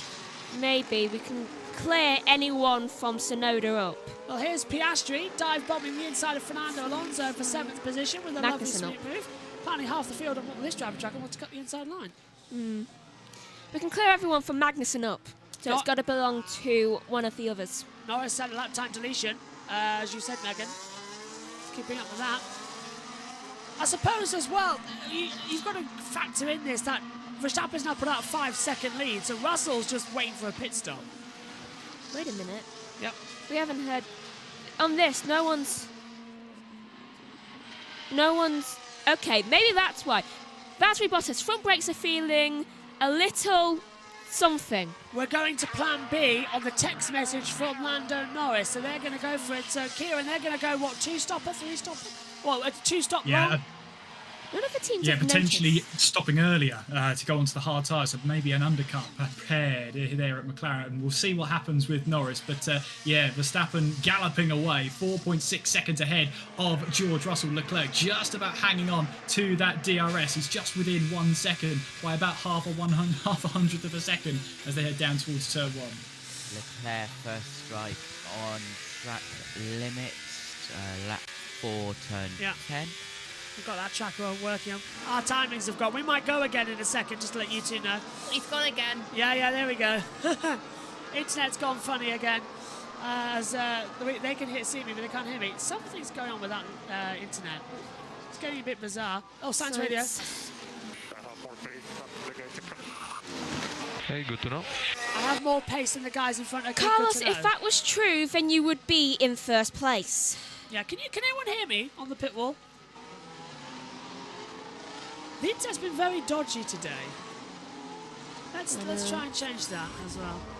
Okay. Oh, what's this happening here? Is that's a Yeah, side by Perez. side. Perez passing Leclerc. Don't know why it took me so long to realise that was Perez. And Perez has the inside line. He gets ahead of Charles Leclerc. Meantime, is Sainz going to get ahead of Leclerc too? So Perez up to 3rd place. Has anyone actually noticed the fact that the front wing doesn't belong to Hulkenberg? Like, I know we've noticed, but have they noticed? Because it really doesn't seem like they have, because no one else has come in for a pit stop. I don't think they have, and we're on our own for a second now, Megan, because we've lost the team in the box, but I don't think they have, and that's the problem. It's getting a bit chaotic as they come out the back at a straight as well, and fingers crossed we're going to have it back as we return with the team in a second. On board with Carlos Sainz. Can he have a run through on the inside line? That's going to be the bigger question. Okay. And that's Perez still under attack. We have not seen the back of the field at all. No, I know, it's mad, isn't it? Hello, everyone. Sorry about that. Can you all hear me? Are we here? Hello? I don't know. Always a worrying sign when when the team can't hear you. Anyway, they're loading in. Replay from this is Perez's overtake. Yeah. Of Leclerc. Oh, Leclerc locks up. Second time he's done that. That's the turn same 9. place. Yeah, same time, down to 9. And Perez just goes, okay, I'll slip up the inside, no problem, thank you very much. Yeah. Okay, I think we're back on with the team. Can you all hear me okay? Hello. Hello. Hello. Sorry about that. Hi. Virgin Media, useful. Nothing really, but thank you. Sorry for that. Anyway, didn't miss much. Perez up to third, in case you didn't know. But, I suppose we'll get that sorted. Megan, I think we just stand away from the desk a little bit. Sorry, why are you standing up? I'm standing on one leg right now, like a flamingo. She is. I can confirm that. Okay, so I have weirdly good balance on one leg. Russell's moved up, so has Perez. Remember, Perez started 5th to run in 3rd. He got ahead of both of Alonso and Sainz. Alonso, though, dropped down to 8th place. He's had the worst start of anybody in this Grand Prix. I don't like you when I'm writing up standing. Yeah. Lap 9 of 57, 49 to go. If you're looking at us on our brand new timing tower, thanks to Multiviewer, you can see that we've got the 2 hours to go. We've got the lap counter and laps remaining. So brand new features and updated in this season as well. Would you like to know the comment that Leclerc just made? No, what? Good job on tyre management. Is that actually working? Because on my screen, Multiviewer has stopped. No, it's still working. Plan A. Oh, Ferrari are going Plan A this year. They're going back to the basics. That's working, but everything else is stopped. That's weird. Multiviewer's causing pain. Why was Bottas just complaining about tape? Don't know. I'm going to have to see it. Plan A. We're going. As you said, Megan, they're going Plan A. Another lockup. Oh, that was Sainz. Time. Oh. Yeah. He was locking up on the rear. It is very bad internet connection today. It is raining. Oh, yeah. Lightly, but rain. What do you think then, Kieran? Who do you think is going to pit first, Sainz or Leclerc? Because they're both locking up on those softs. I mean, they are struggling, aren't they? It's all down into turn 10. And we heard from George Russell at the start of this race, the wind direction has changed about 90 degrees. So now you get a headwind going in towards 9 and 10. So that's affecting how efficiently this Ferrari can brake and how the whole field are braking in towards turn 10. It's already a difficult corner where you have to trail brake in towards the left-hander to actually get the car slowed down. But it's clear that both Charles and Carlos are struggling with tyres, and they will chew through their tyres if they keep locking them up. I would expect the Ferraris to be first in to at least put on the hard tyres and attempt an undercut here. K-Mag's brakes feel weird. Carlos Sainz is good where he is. Megan's writing that down because I've taken away her favourite toy at the moment. Yes, you have. Well, I'm just trying to get it working. It's not my fault it doesn't work. Look at this. Hamilton on the inside of Alonso down towards turn 1 with a sweet move, and he's got it done before the braking zone. Well done to Lewis Hamilton, who is in 8th position in a car he said we can fight for the championship in. Meanwhile, his teammate in 2nd position is feeling a bit more confident in his chances. First race of the season, Megan's already going hard on that fact. Of course I am. You cannot wait for something that is clearly illogical. Oh, off! That's Sargent! Stopped! You keep cutting off. Oh. Sargent off and has stopped on the side of the track, and it's a big plume of smoke. I assume either the turbo or the engine's gone. Oh, that's lucky he stopped right near something. Oh, but he is rolling. Failed. Here's the radio. Safety car. It's got to be a safety car. If he doesn't. Yeah, if that doesn't get stopped, we could have a safety car. James Fowles doesn't know what's happened there. So he stopped at turn 4. Joe Stroll, Hockenberg just going through that. That's got to be a safety car. We'll keep an eye out if that safety car does get deployed. As we're just catching up on the thing. If you're wondering why the pictures are freezing, it's because we've relaunched our devices up here in the commentary box. What turn's he off at? Turn 4. No sign of a safety car. Has he got it going? He's got it going. What? I bet not for long. He's got it going. I'll give it to the pit line. I did not. Hands up. Wow. Hands up. Who expects him to get it going? I was about to make Does it a say anything comment. on multi? No, it does not. Ferraris are side by side. Sainz sends it up the inside of Charles Leclerc. They're not going to go. That's going to be contact. The two Ferraris nearly touching. Coming through the opening part of the track. How much do you want to be insane, boys? Take it easy. Sainz driving for himself, of course. Now, hopefully that's stabilised everything now. Is everything okay? You said that. The TV glitched. Yeah. No, it was their side. Yeah. All good for me, Josh. Good. Right, I'm not going to touch that. Go on, Kieran. Yeah, Sainz has taken no prisoners this season. He knows he doesn't have a drive with Ferrari next year. He's going to be driving for himself, and he showed that as well. Really aggressive stuff from Sainz, but it's got the move done. He's now up into 4th place. Perez also trying to get onto the back of Russell. That's a shame for Sargent as well. We don't quite know what happened up towards turn 4. Oh, the internet's gone off again on my computer. We're just trying to get it sorted, and it's just gone off again. So This is annoying. Sorry about that, everyone, as we wait to get it back. They still have not picked up the debris. Yeah, they haven't. Leclerc's saying his tyres have gone on the radio. Can you hear me, guys? Yeah. Yeah, Yes. this is annoying, isn't it? First race of the season. It's bound to have a few hiccups. Welcome to day 1 at the office. I agree, though. 2 Ferraris. Leclerc reporting on the radio that he's gone, that the tyres are gone. We can tell that by his locking up. Yeah. Here's what happened to Sargent.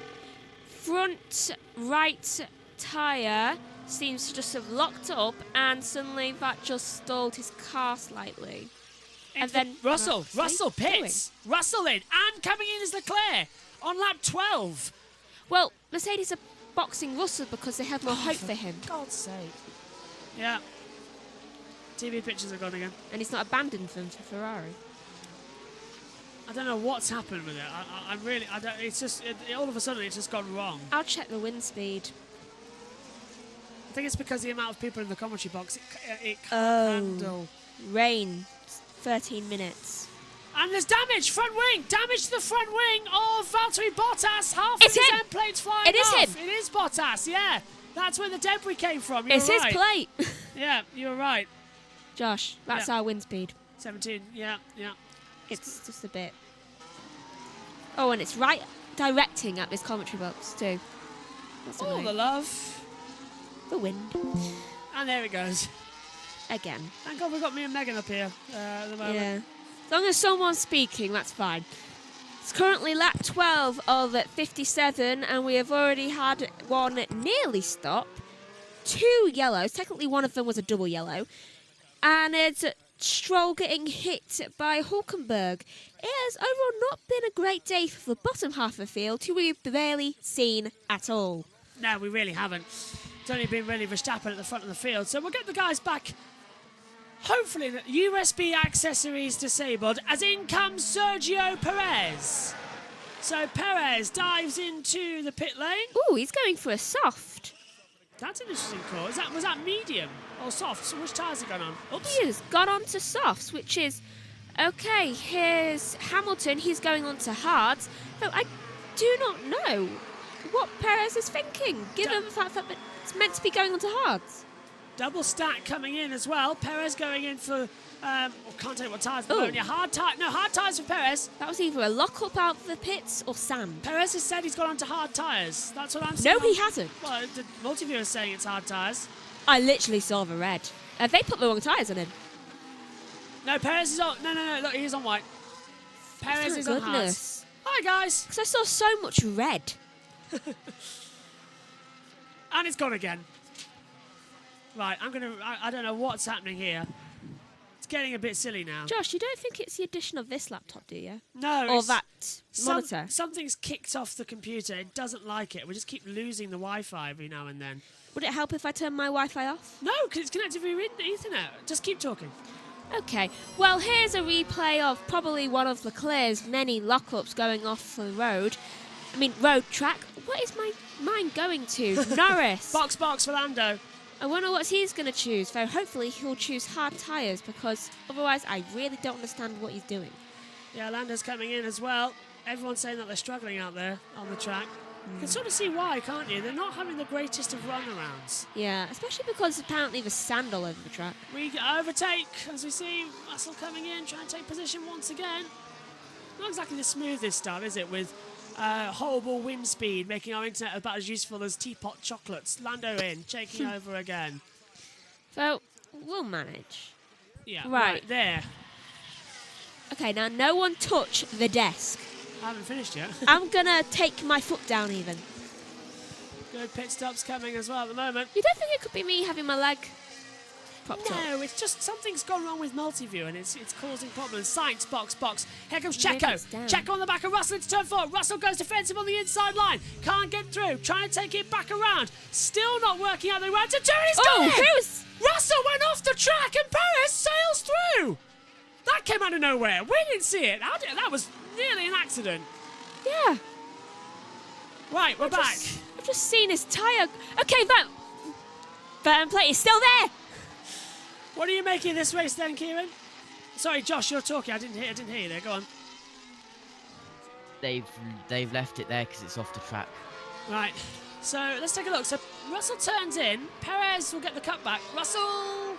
There's no traction. Quite everyone by surprise. Good move there, Kieran. I think it must have even. Yeah. Hit by surprise. Yeah, it was just George Russell washing out. He tried to take the corner with enough speed. There you can see Sainz coming into the pits then. Lock up. Or sand. Box in for hard. Yep. Sainz turns in. Tains over, and it is hard compound. So Carlos Sainz running second position. There's Lewis Hamilton. He's racing him on the track as well as Alonso takes second position now. Woohoo! So Fernando Alonso moves up in the order. Blue flag for Sargent. So he's been lapped already. And there goes Russell. Leclerc goes through and gets out just ahead. Ooh, that was close. As well, yeah. With so many cars in one area when someone's coming out of the pit lane, that is just a bit worrying of where they're going to go. Leclerc? Get out of blocking everywhere.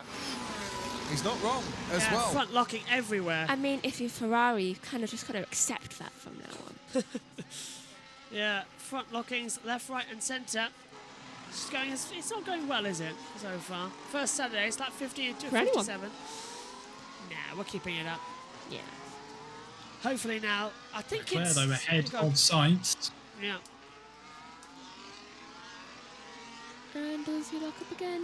No. No, it doesn't keep it in. Hello, everyone. Right. Stabilised. I hope. Anyway. There is definitely some lag, I think.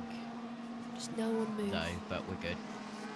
First race day of the season. Yeah, when does nobody anything work? move. Yeah, nobody move. It's first race day. When does anything ever work well?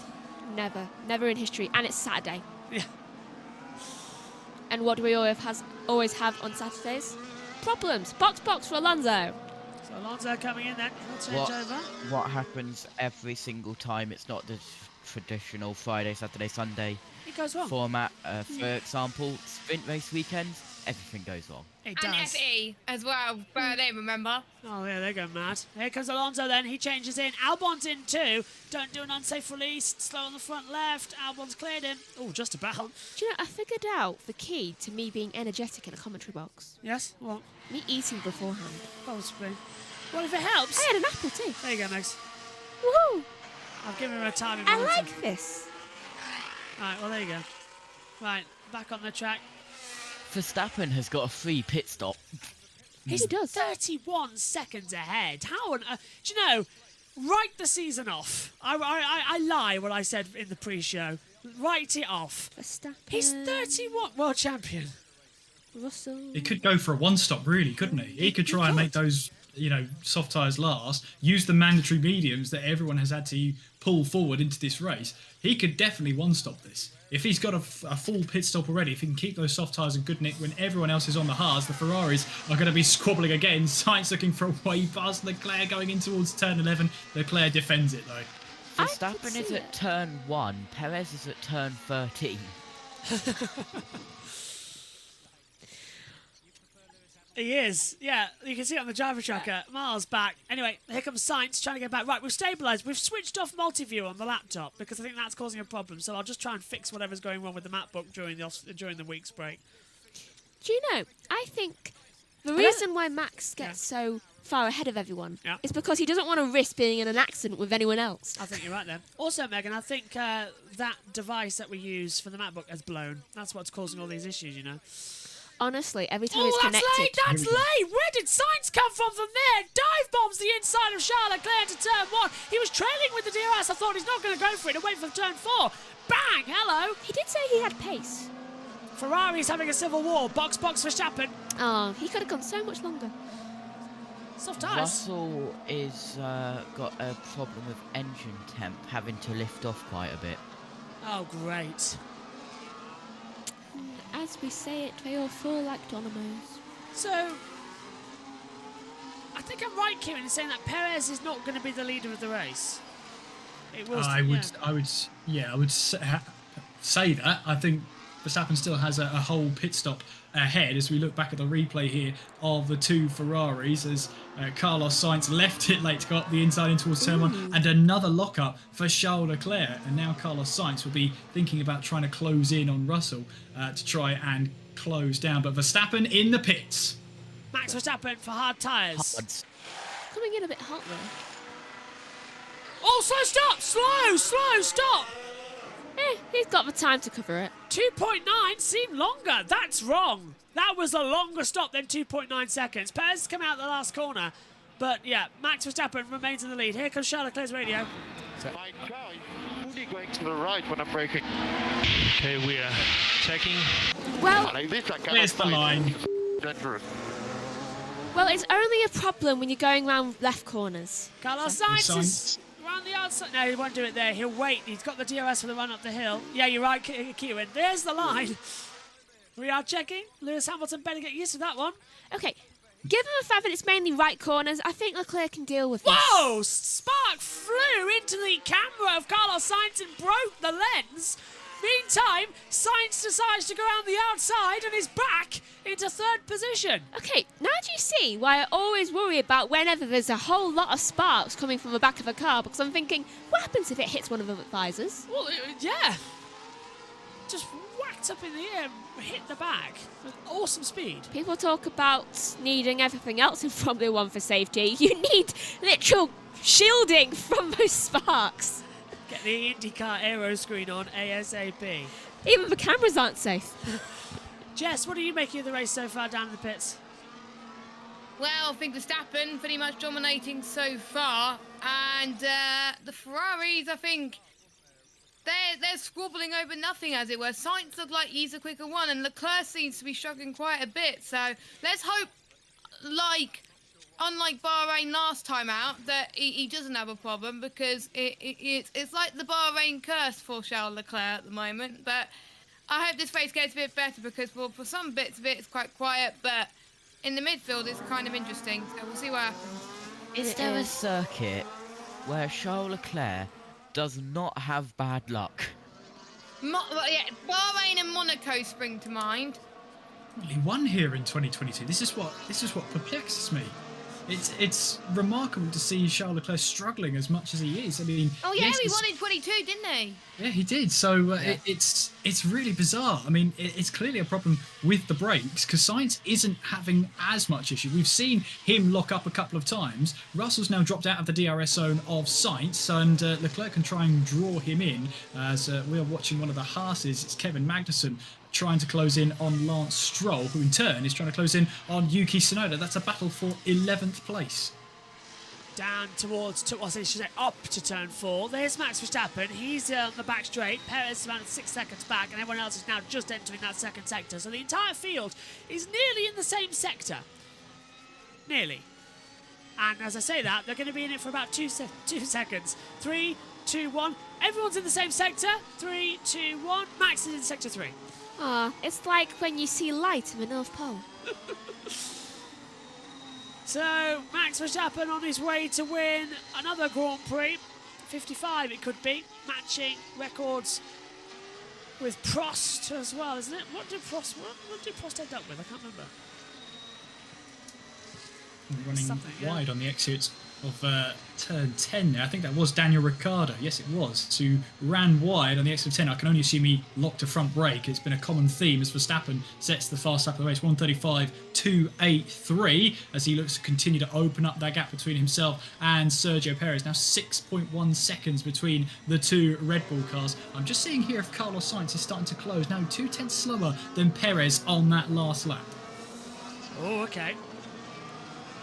So they are closing it in. 1:35.283 for Verstappen. 1:36.1 0.38 for Perez. Here's Danny Ricks replayed turn 9. Is he locked up on the hards? No, he's just outbraked himself. The car just won't stop. Huh, that's weird. Earlier he was complaining of understeering. Clearly that's not his problem anymore. Yeah, oversteer now.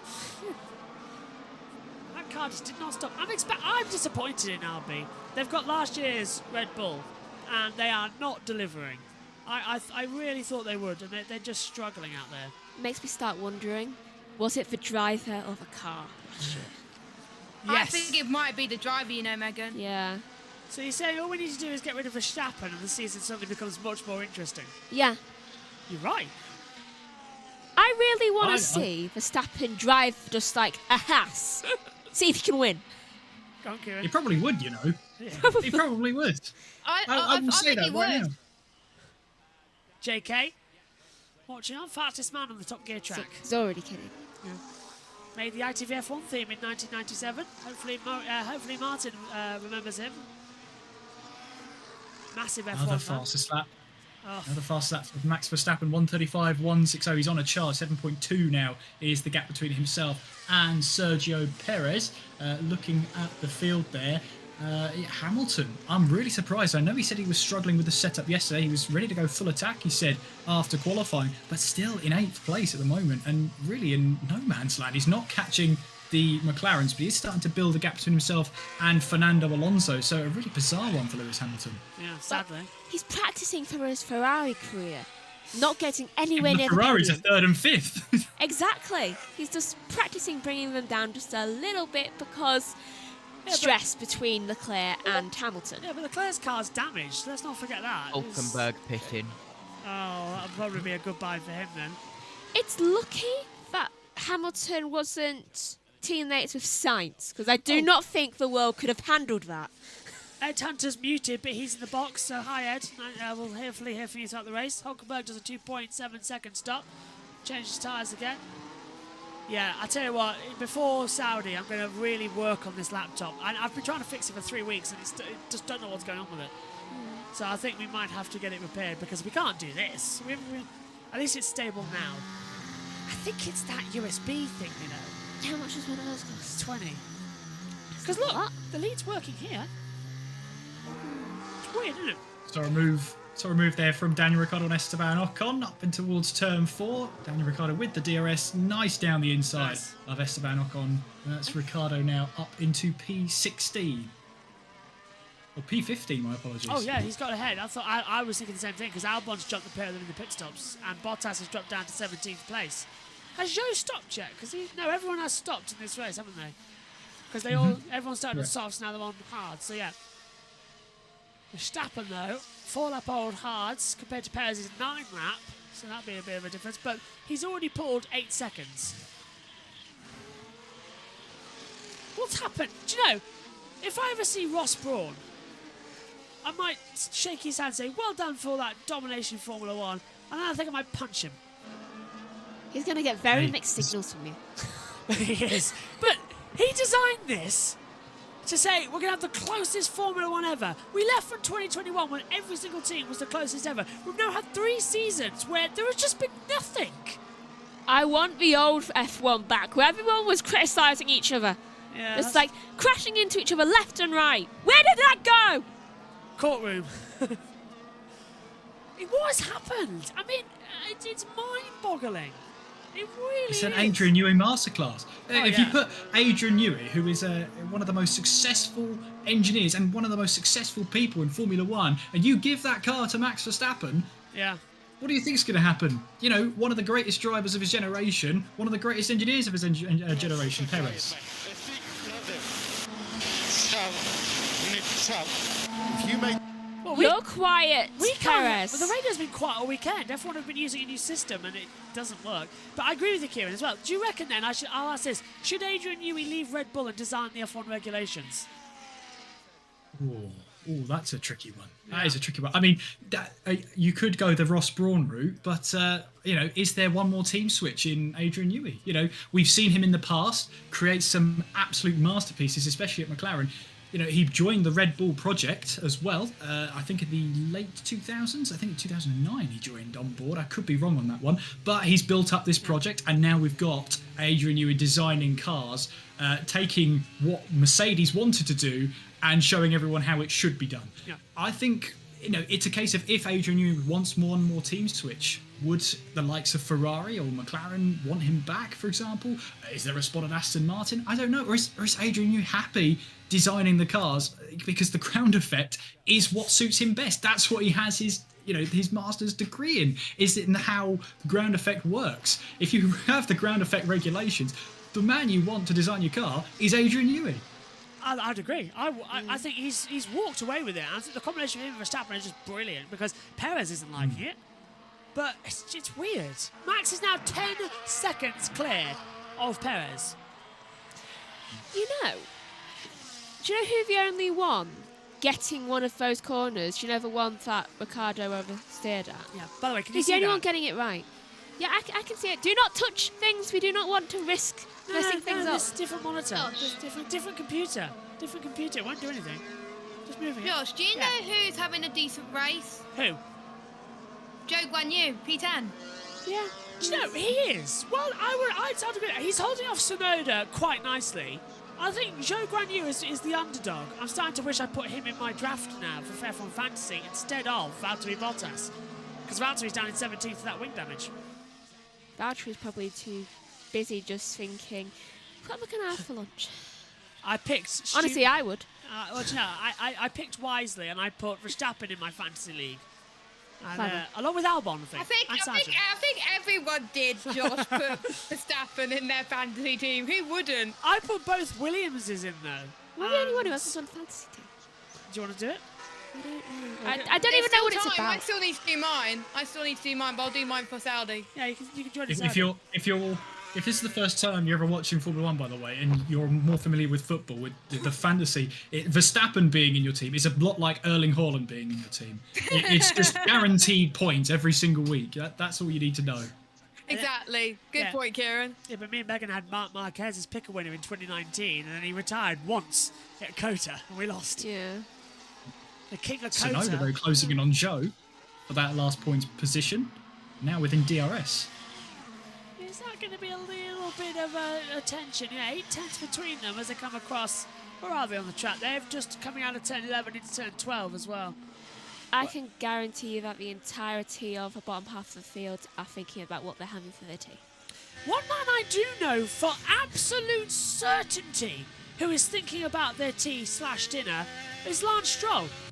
Why? In an interview this morning I read, on my way to the commentary box, he was asked, what do you think about most in the day?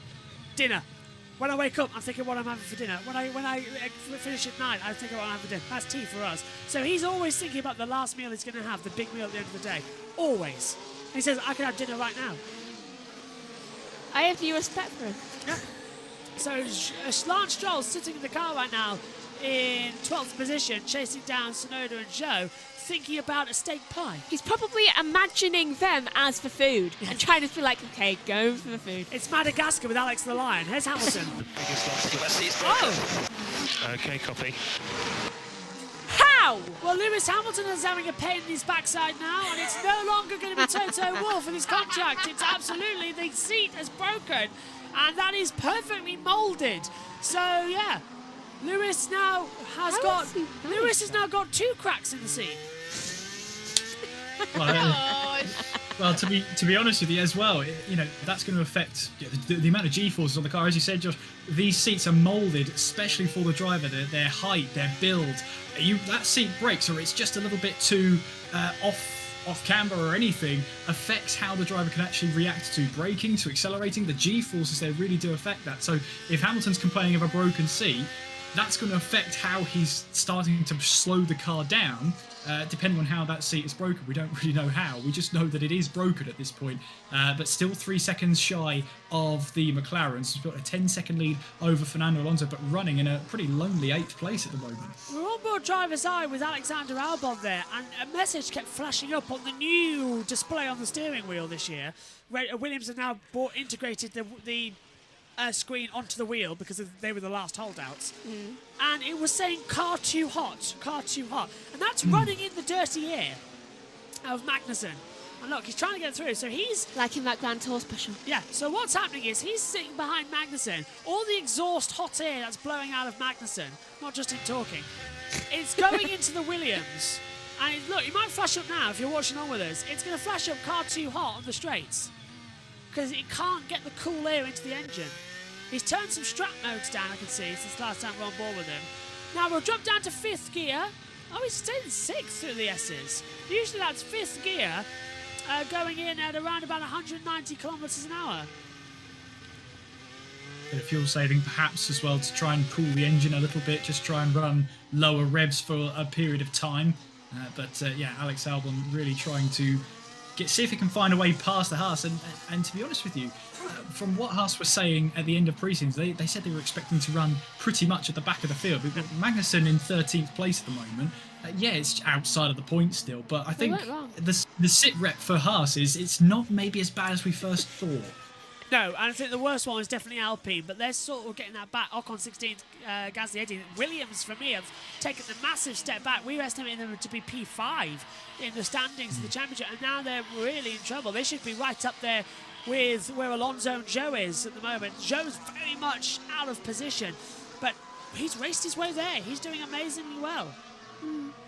8 screens, by the way, have become less than that. Oh, look, Megan, it was 22 laps for the hards and then 21 to the end for hards. Right. So why are they They bringing have that to use up? meat. Wait, they They have haven't to use used mediums. mediums. Yeah, that's it. Hang on, here's Albon. No, they have to have blue us. 3, position 4, blue 3, position 4. Has to cool the car. I can't, none of my dash is working because of this screen. Oh, that they have to have a fresh set of medium, but they don't have to use it. Correct, Yeah. yeah, Right. yes. Ah, right. Okay, Albon's get throwing ya. shade.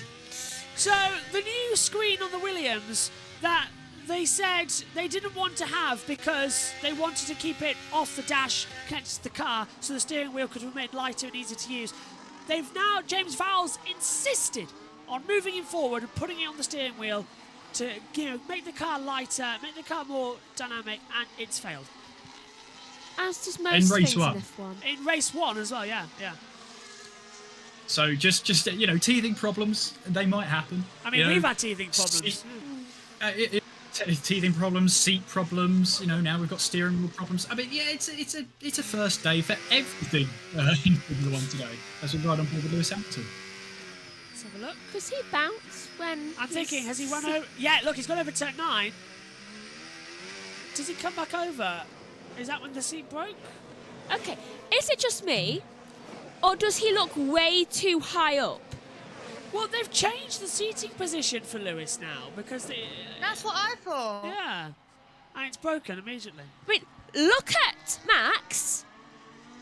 Yeah, Lewis is too high up. And then you got Lewis, you can see everything he's doing. Lewis actually might face, as into the pit lane comes Lance Stroll, so he's changing over to hard compound tyres, so he's doing that two-stopper. I'm just starting to think if Lewis might receive the black flag here, not for disqualification because he's done something wrong, but because there is an invisible line from the top of the rollover hoop down to the centre of the car. It's now with the halo involved as well. But if you are below that, if you're above that line and the car goes over, it could hit your head. So... Yeah, I think he's way too far up. Yeah. It's an FIA safety test. It's like a visible line that goes down. Everyone else's hands, you can't see them. With Lewis, when he turns a corner, you can see everything on his hand. Yeah, so that seat being broken. I wonder if it's broken at the back. And it's sort pushing of him pushing up. him up, yeah. Which means he's going to have awful cramp because it's going to be right there. Leclerc. Information tire life is longer than expected. Good for you. Yeah, he's going to have terrible cramp because it's going to be right. It's going to be either between his coccyx or below the cheek. So he's going to have pinching. Yeah. I'm going to go for the coccyx area. Yeah. That's going to have most cramp on. And Lewis does not. He has back problems after 2022. He has severe back problems. So that's going Hey, to be maybe that's why he's not winning races. It's uncomfortable for him. Could be. Yeah, it's a multitude of things that could be causing problems. Did Lewis Michael has, Schumacher have something similar? Yeah. Michael. 7-time world champion. Equals back problems. Noted. Into the pit lane comes Zhou Guanyu. He's lost that 10th position now, but he's stopping earlier. He's going to try and take these another 29 laps.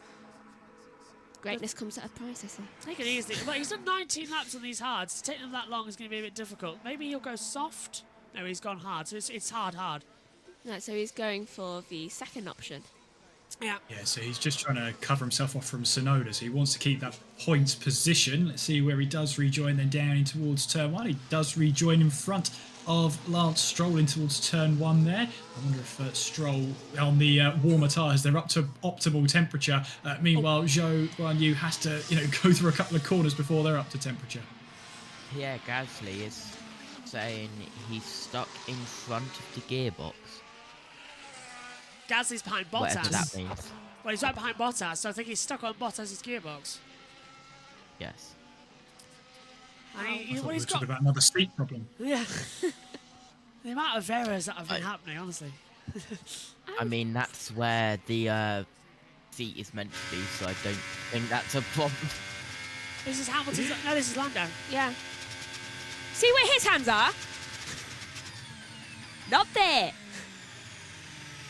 Lando doing quite well, actually, in 6th. Better than last year, where they finished 19th and 20th, McLaren.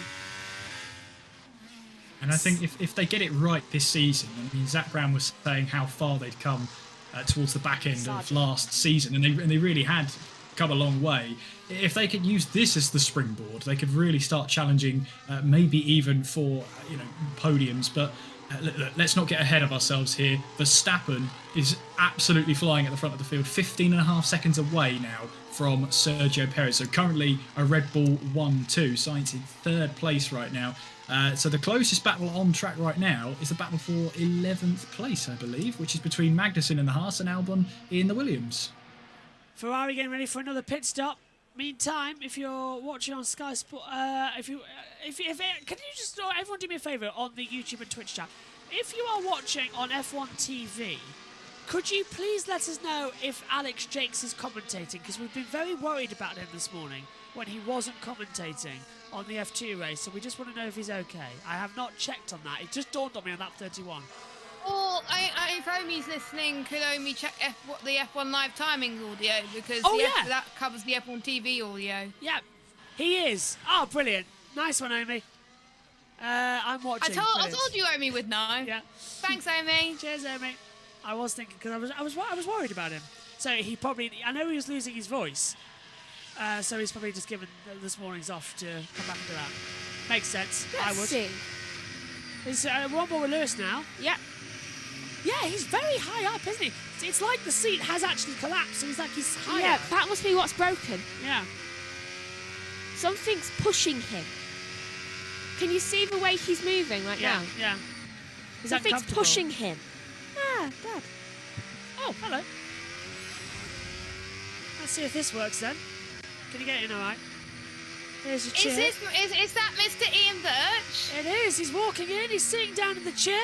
He's putting on a set of headphones. Here you are. Are you okay? Get that all in position. My goodness me! Is it Christmas?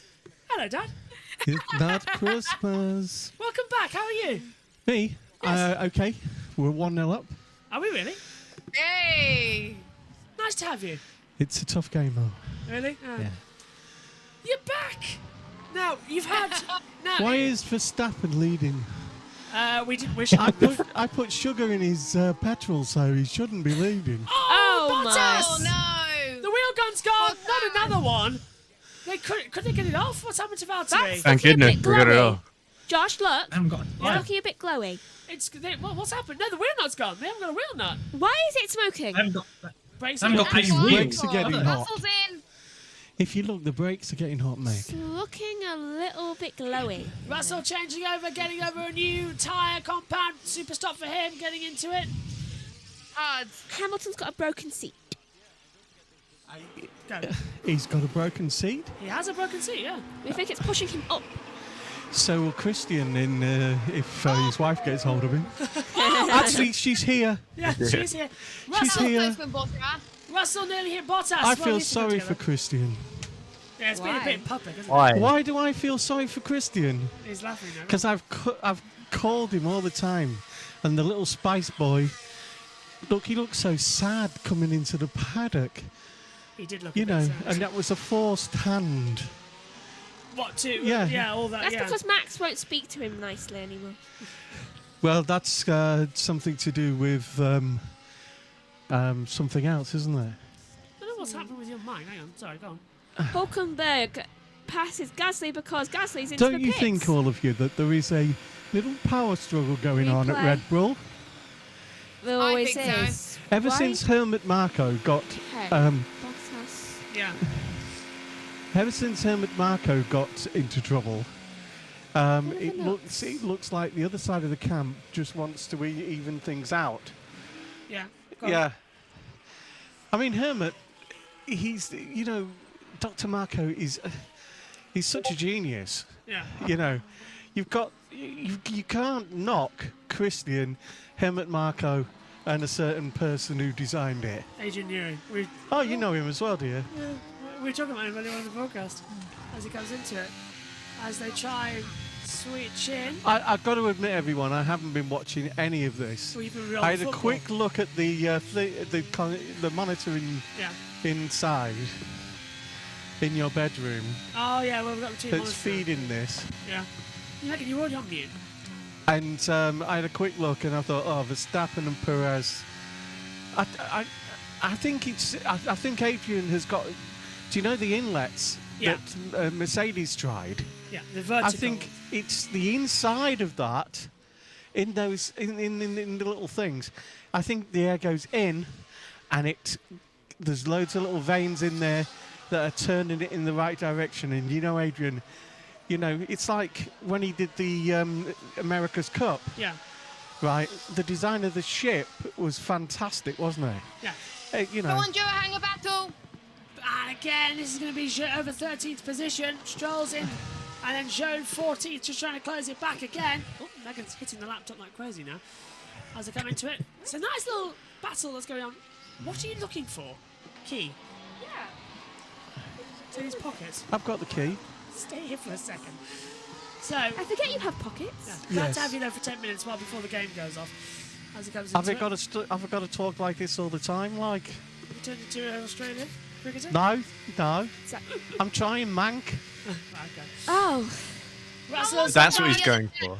I couldn't tell. The other day in one of my PSM parties that I said no like an Australian, and I was like, what? Since But I anyway. started watching Neighbours, keep saying being Russell's Australian. having a go, this time on the inside of Alonso, over 8th position, down towards turn 1. Alonso closes back in to try and get the toe, uphill to turn 4. They haven't changed Bottas's tyres. I thought they would. They've kept Bottas exactly where they needed to be. Out the pit lane, didn't even see that. Norris and Hamilton have stopped again, so Hamilton's changed over to a new set of hard compound tyres. They're both going hard to the end. Unfortunately, he can't change his seat. Yeah. His seat's broken, by the way. Yeah, you can do nothing about that during a race, can you? Sadly not, no. Yeah. I mean, they can get a new seat in a day, but not during a race. I've always thought you should have spares. I mean, it can't cost that much to do two. No, If you've it's cut weird to one, do you one. might as well do two. It's only a little bit of carbon fibre rubber foam, isn't it? It's not that big, so it's not surprising that they crack going into it. But yeah, on board with Oscar Piastri. What did you see then during pre-season testing? Who are you looking forward to this year? Could have a good attack. A good attack. Yeah. I honestly think this is the time when you don't want to be an Alpine guy. Yeah. Right? No. But I honestly think that the McLarens could do well, right? And definitely the Astons are a lot better than they were last year. This is on the longer run, not the short little qualifying run. Because in the qualifying run, it's still between the Red Bull and the Ferrari, isn't it? Yeah. Super, and into the pits. Did you hear the one about the fact that Mercedes don't want to put all their updates on? Yeah, they're leaving it quite long. They're leaving yeah. them for 4 or 5 races. To make sure they're 100% set up. They're taking the time with the upgrades. You watch, they did better with the upgrades. Yeah. At the pit lane then, this is Piastri with Hamilton on Careful. the outside. Piastri runs him off the track and he's got no grip. Hamilton was on those tyres a lap earlier, swings back round the outside. And Paul Piastri, well, he was just completely out of control. I've always said it for years, the pit exit's wrong here. It is, because there's so much risk of hitting another driver. Yeah. So, do you reckon we could get Luke Brown in his seat sometime? Oh, soon? yeah. Double win this I morning. mean, he was doing well last year, wasn't he? And Won Macau, Yeah. as Omi mentioned. Right, I've got to go. All Bye. right. Cheers, Dad. See you soon. Nice to have you back. You know, just want to make sure you can get out of the commentary box. Kieran, back to you. What have you been making the race in the last 10 minutes or so? I mean, it's intriguing, really. I'm just seeing Sainz now make his way into the pit lane. So Ferrari looking to see if they can undercut and get Perez and try and get his position, because it was about 3-4 seconds between them. So the Ferrari now comes into the box. And on go a set of hard tyres. This makes me think as well that a lot of the teams now going for the soft, hard strategy. Yeah. I'm wondering here if Verstappen is going to go for soft tyres at the end, go for the fastest lap, as he normally does. He's been managing to keep the tyres he's had in really good nick today. We heard from Ferrari that tyres are much better than expected. Sainz re-emerging well clear of George Russell, though. Yeah, and Is that here we battle? Yeah, Leclerc's passing Alonso. Yeah. That was easy, though, into turn one with that DRS. Go on, Josh. Yeah, Leclerc going on Alonso. The AI radio transcriptions taking Sainz is boxing to scientist boxing. That was always my favourite driver, Scientist. But yes, Alonso hasn't stopped yet for his second stop, so he's going to be battling in here. So he's slightly out of sync, but Norris now is going to be right behind the Aston Martin as we head away through and towards 5, 6, 7 and 8. Now we know that why Megan has one earphone off, because I didn't even hear him come in. As well. You never know. I was completely zoned on the action, but yeah, nice to have Ian Birch back for just during the half-time of the football game I was watching.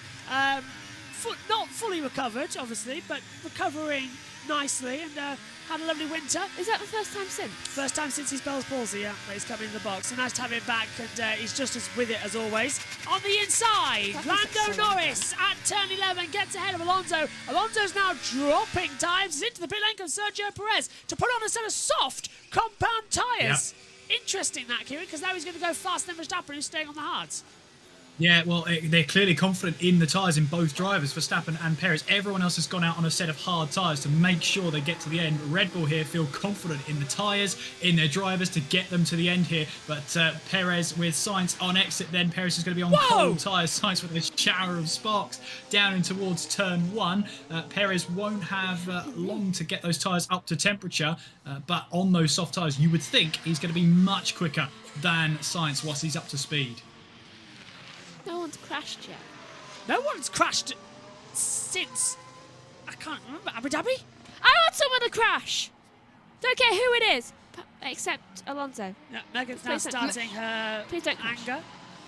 Megan, don't go there until next week. Oh yeah, Kieran, you're new here. Megan has a doom thing. She can cause accidents. For some reason. Especially if the name of Brendan Hartley as well. Yeah, Whenever we commentate on Brendan Hartley or any Kiwis. I once said his name and he got fired. He did, yeah. Verstappen Verstappen having another softs. 3 pit stop going on to the softs as well. Brand new, same as Checo. Oh, I just would have loved it if it stuck a little bit. Just something to make this race, because he's got 3 pit stop. Now. Perez Behave yourself, Josh. I know, but Perez is still in sector 2. He could crash.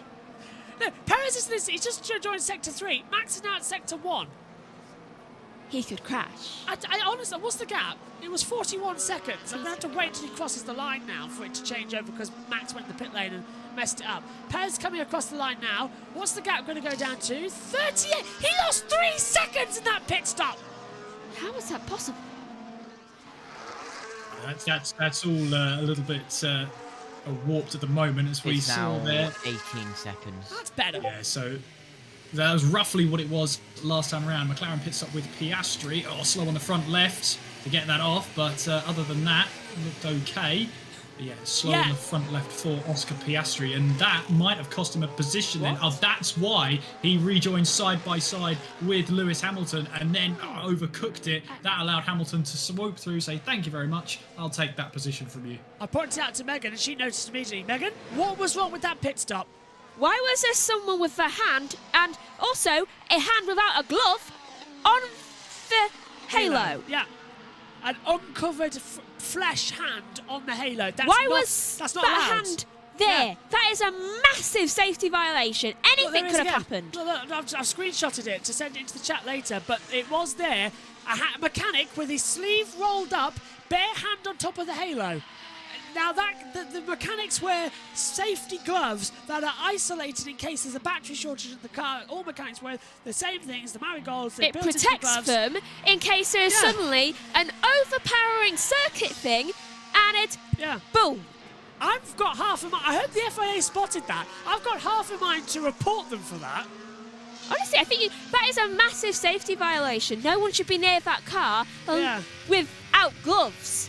I actually, honestly, might send that to the FIA in a tweet and said, "Are you sure have you seen this? Are you happy with this? Because that was very, very dangerous." Yeah, it's one of the reasons why the drivers wear gloves. Hamilton's closing in again on, so go on, Kieran. If I may say something in defence of McLaren. Yes. It's Ed! Oh, here comes Lewis. Lewis passes. Sorry, I've been trying to skip in now and again as Alonso is overtaken by Hamilton quite comfortably with DRS, which is another part of the current rules set that makes overtaking either impossible or way too easy. It never seems to be a good battle these days. But as I was saying, McLaren, in defence of McLaren, as the Williams steering wheel told us, it is very hot at Bahrain, so they don't want to wear gloves for that reason. But I think you're right, even though the halo may not be necessarily, it's a bit of titanium, it's not down to the circuitry of the car necessarily, because there's no reason for it to be. But you're right, the rules are there for a reason, and metal does conduct electricity, so yeah, I think McLaren might get a little slap on the wrist, quite literally for that one, appropriately enough. That specific engineer's wrist will be slapped, I reckon. What do you think? Yeah, have we got the ruler? In fact, I've got a metal bottle. Let me do it. That'll do. I'm not sure what the rule is about corporal punishment in Bahrain, but we could make rules. Also, Ed, I've only heard you speak once so far, but I've already got a bone to pick with you about battles. What about Alonso Perez, Brazil 2023? What a battle that was. So that had DRS all over it. I meant so far this season, but yeah, that was a good battle. We've had 40 laps. I was annoyed because I had to leave to go eat dinner before that one ended. We've had 40 laps of a 24-race season. You can't rule it out yet. I will. It's over. It's done. Oh my God, you guys! It's only race 1. Just give it chance. Anything could happen. Some of the midfield battles have been all right. I've enjoyed them. Verstappen could suddenly, in their update, get a very bad car. We've seen it happen. Thank you, Megan Walker. Well, here goes Piastri trying to get it past Alonso. They're down in towards turn 1. Alonso, who hasn't stopped for the second time just yet, is on old hard tyres.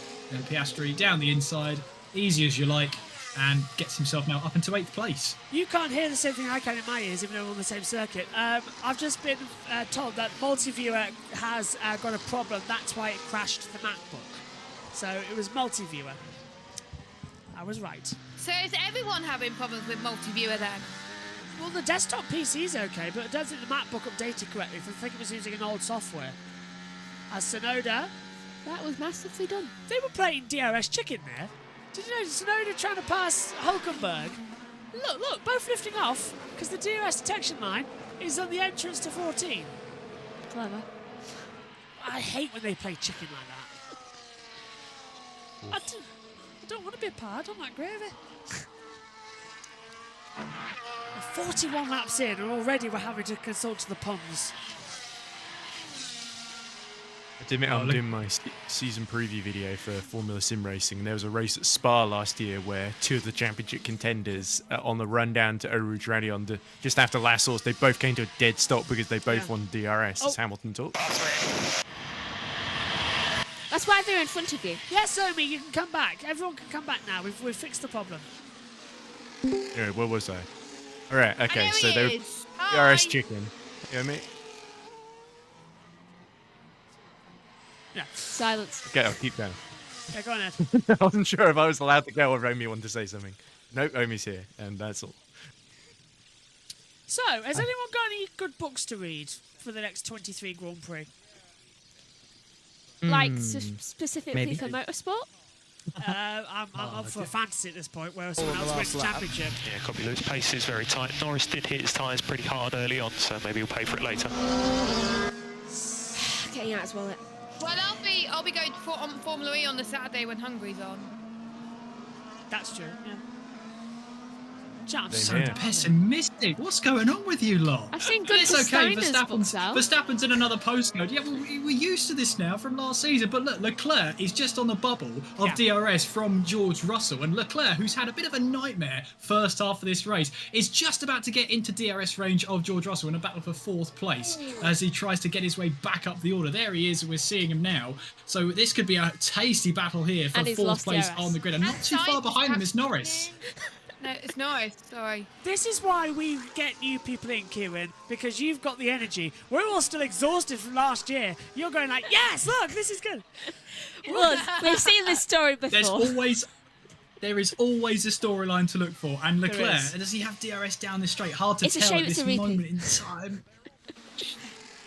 You see that? There you go, 600th of a second faster than Russell. So he is closing in, and he'll have DRS going up towards turn 4, that's for sure. So that's going to help cover him off. Here comes Alonso in. The pits. Alonso! Now this will be, I presume, softs. Yeah, because he's been on the hards for, I'm trying to find out quickly before it goes, 26 laps. Is it weird? I just want to balance this book on my head. It's hard. Oh, it's hard. It's hard. So obviously they're not happy. Alonso, why are you going on hards? Softs can't get to the end, but maybe tyre degradation. I'm just perhaps, Go on, Kieran. I was just going to say, perhaps Jess is right. Perhaps they're just worried about the tyre wear. They're not going to make it to the end. Or are they maybe gambling for a late safety car to get them onto the soft tyres, perhaps? I don't know. It's a bit of a weird one. But yeah, the only reason I can think of that is that they're worried about tyre degradation. With Zhou now 3 seconds up the road from Fernando Alonso, that's the sort of last route back into the points for him. 15 laps to go. Ian Birch says it. Anything can happen in the last 15 laps. Crash? Could have come in then, couldn't he? Just to say his line. But he's Crash? It could be, Crash! He'll be back. Oh, God, Megan. In fact, I'm going to get him to record that. Anything can happen in the last 15 laps. And then Jess can put it on the soundboard. Yeah. We'll get him to come in and record it and do it. Is it weird that I've wanted to do this for like 10 minutes? Welcome to JBMotorsports, everyone. Leclerc! He's closing up this time on George Russell. As Kieran was saying, he's spent the last couple of laps just chasing him, but he's had a poor exit out of 2 and 3. Up towards turn 4, the gap is 0.6 of a second. I'm a master of this. I've been balancing books upon my head since I was 4. Anyone listening to the radio commentary of this can be very bizarre. Oh, there's Toto with WhatsApp. Oh, his signature smile. Yeah. He's nervous. I find it ironic that it was WhatsApp messages that have allegedly been leaked, and the brand new sponsor for Mercedes this year is WhatsApp. There's nothing connected at all. Nothing at all, no.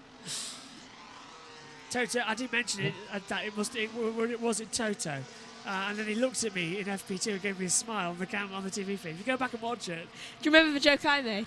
No. About red pants. Oh yeah.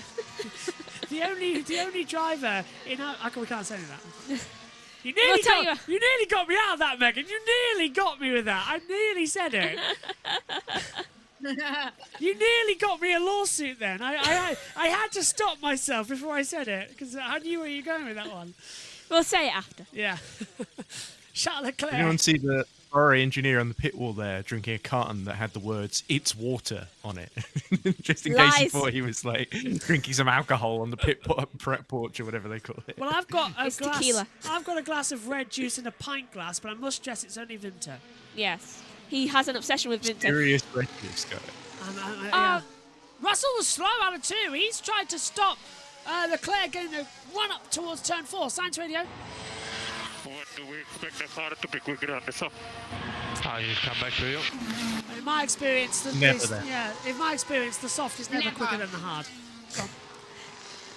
Well, they're talking about towards the end of the race, aren't they? They're talking about the final 5 laps when they're hoping the degradation of the Red Bulls will try and see them drop off the pace at the last 5 laps. But the way Verstappen was able to keep his tyres, I believe he was on them for, 19 laps on a set of softs first time around. But here comes Fernando Alonso as he looks to put the pressure on Guan Yu Zhou.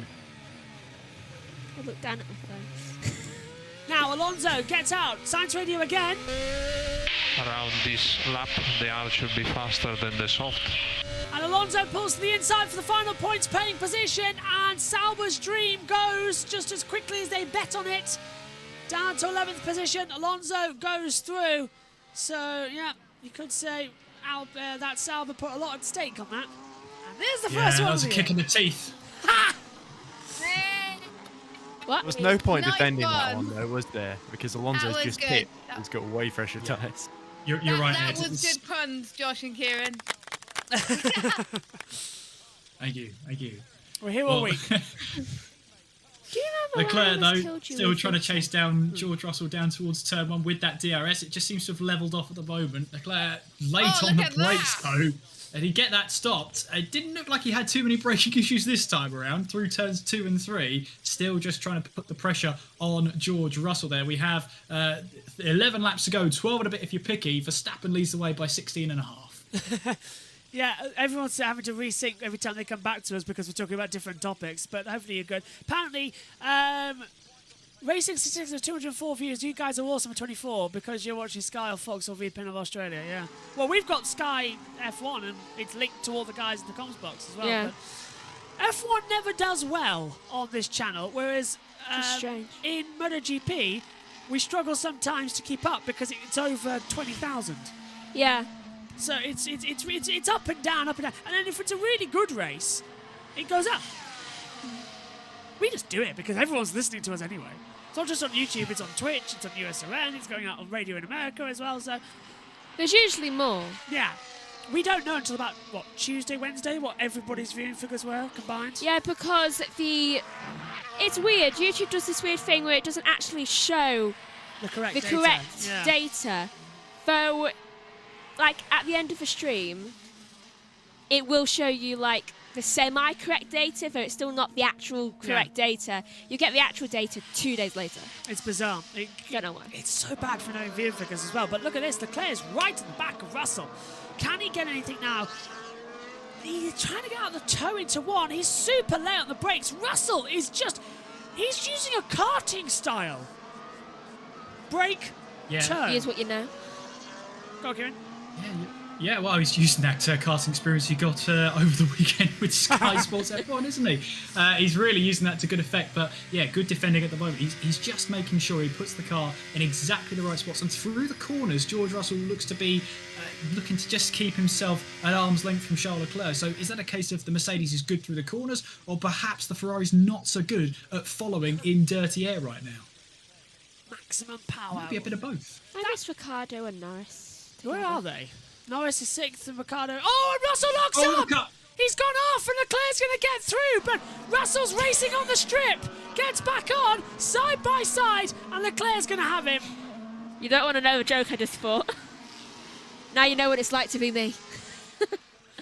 Yeah, same thing. Leclerc locked up earlier. You lot may not get it, but we do. Yeah, Russell's fallen foul of the Leclerc in towards turn 10, and finally Leclerc finds his way through. We're going to see a replay of it, and this is just George Russell here making his way towards turn 10, locking up that front left, which has been such a common theme, runs wide and tries to get the power down, but at that point the move was already done for Charles Leclerc, and he moves himself up into 4th place. Heartbreak. Why is the only one who can get that corner right, Perez? Don't know. Perez was doing it right all weekend. He hasn't gone off once. Verstappen even went off in practice. It's like he has a deal with that corner. Russell's now going to start challenging back in, but I'm worried. We've got 11 laps to go, and we are now looking at what could be a late race safety car. It usually comes in at some point, doesn't it? Crash? Don't know. I honestly Unless think... it doesn't. Yeah. Can I just point out, so far in 2024, we've had no cars crash, no cars retire, no cars have caused a red flag or a safety car. The entirety of testing and this first weekend, nothing has happened in that regard. It makes me sad. It just shows the incredible reliability. Well, it does, and the fact that, there's, I believe it was one fewer power unit the teams have got to use this year, or it was I know there's one fewer element of the powertrain that, they have to use this season, of course, without getting penalties. So there is a huge abundance on reliability and making sure that those components can cover the distance. Russell starting to fall away from Leclerc now, as was expected. It's quite some distance now, over a second with 10 laps to go. Ferrari reckon that 2 laps ago the soft tyres were going to start to be slower than the hard. Well, Perez last lap 34.7, Sainz last lap 34.9. Just thought we haven't seen the new graphics, have we? With the the 5 laps to go virtual track graphics or the replays inside the timing tower. We haven't seen any of that. It was all full screen, and I really hate that they keep doing. We're missing track action to watch a replay of the start. I think you've called it there with the 5 laps to go. That'll be on the start-finish line. Now, the battle of the Aston Martins, I reckon here, will they let them fight? Or will Alonso sail his way past? I guess it's only one way to find out. Fight. That's what I want. Yeah, Fight. I want them to fight. Yeah, I want them to fight. I'm doing this instead of it being a crash. Okay. We need some entertainment. How long does it take to fall? Well, with the crashing. Alonso's got a good exit out the last corner. He's going to... Oh, Hamilton's out of lap time. Oh, Max Verstappen, lap time deleted. Off track at turn 4. They did something Is else. that our first one? No, that's our first for We had Verstappen. loads last year with Esteban Ocon. We did. Wait, no, never mind. There's been so many more since I last looked. And Alonso dive bombs the inside of Stroll. I don't think that was a move, Kieran. I think Stroll's been told over the radio, so they just don't fight him because that was easy for Alonso.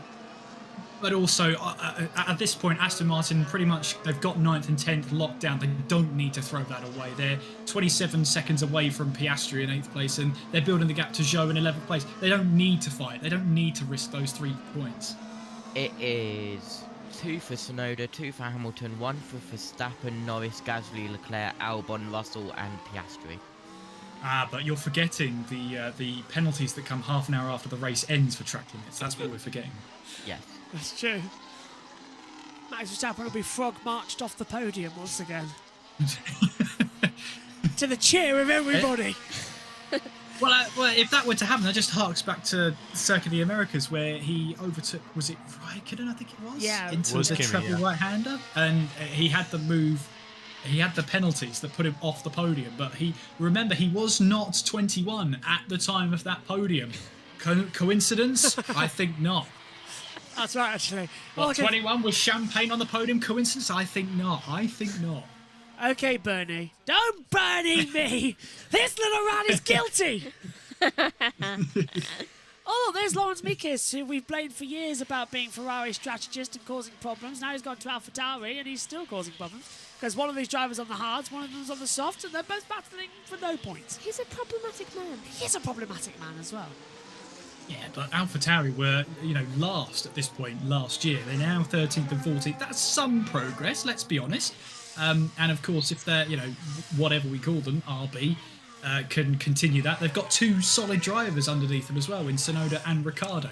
You've got that youth in Tsunoda, you've got the experience of Ricciardo. If they can pull that together, they can get themselves a good haul of points. Kiki Jones is saying something about it as well. Wait a minute. Sainz is in the lead. Oh, for I votes. see. I get you. I get you now, Kiki Jones, reading it on the YouTube chat. I get what you're on about now. So I have to read all of them. I'm tired. I'm still tired. It's a Saturday as well. Do you know what I've generally just thought of? What? Oh, I'll get Sunday lunch after this. Do you know, I thought that this too, morning. yeah. When I heard your mum talking about what to have for tea, I was like, but it's Sunday. I was like, no, it isn't. We're going to have this next weekend as well in Saudi Arabia. It's going to be... And then we're back here tomorrow. Wait, is tomorrow Sunday dinner? No. But tomorrow is Sunday. So I'm cooking.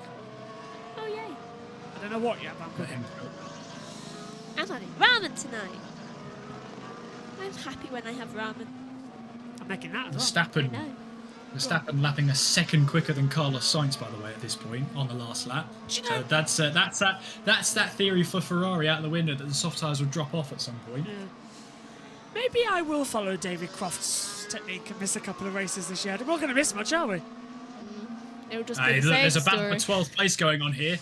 Magnussen, Tsunoda, Ricciardo. Crash! How funny would it be if the 3 races that Crofty misses are the best races of the season? Well, they probably will be. Can I just point out? Wait, is it Baku, Imola, and what other track? Azerbaijan. I've already said Baku. Oh, Yeah. Austria. Austria, okay.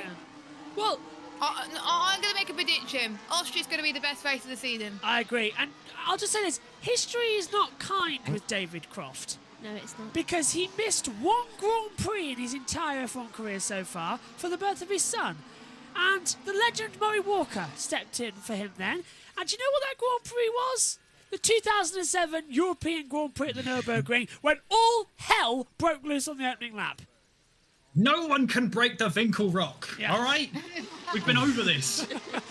I miss Mystery Science Theatre. Do you know, I think Austria is going to be the best overall weekend in terms of racing. I've got a confession. I missed that Grand Prix too.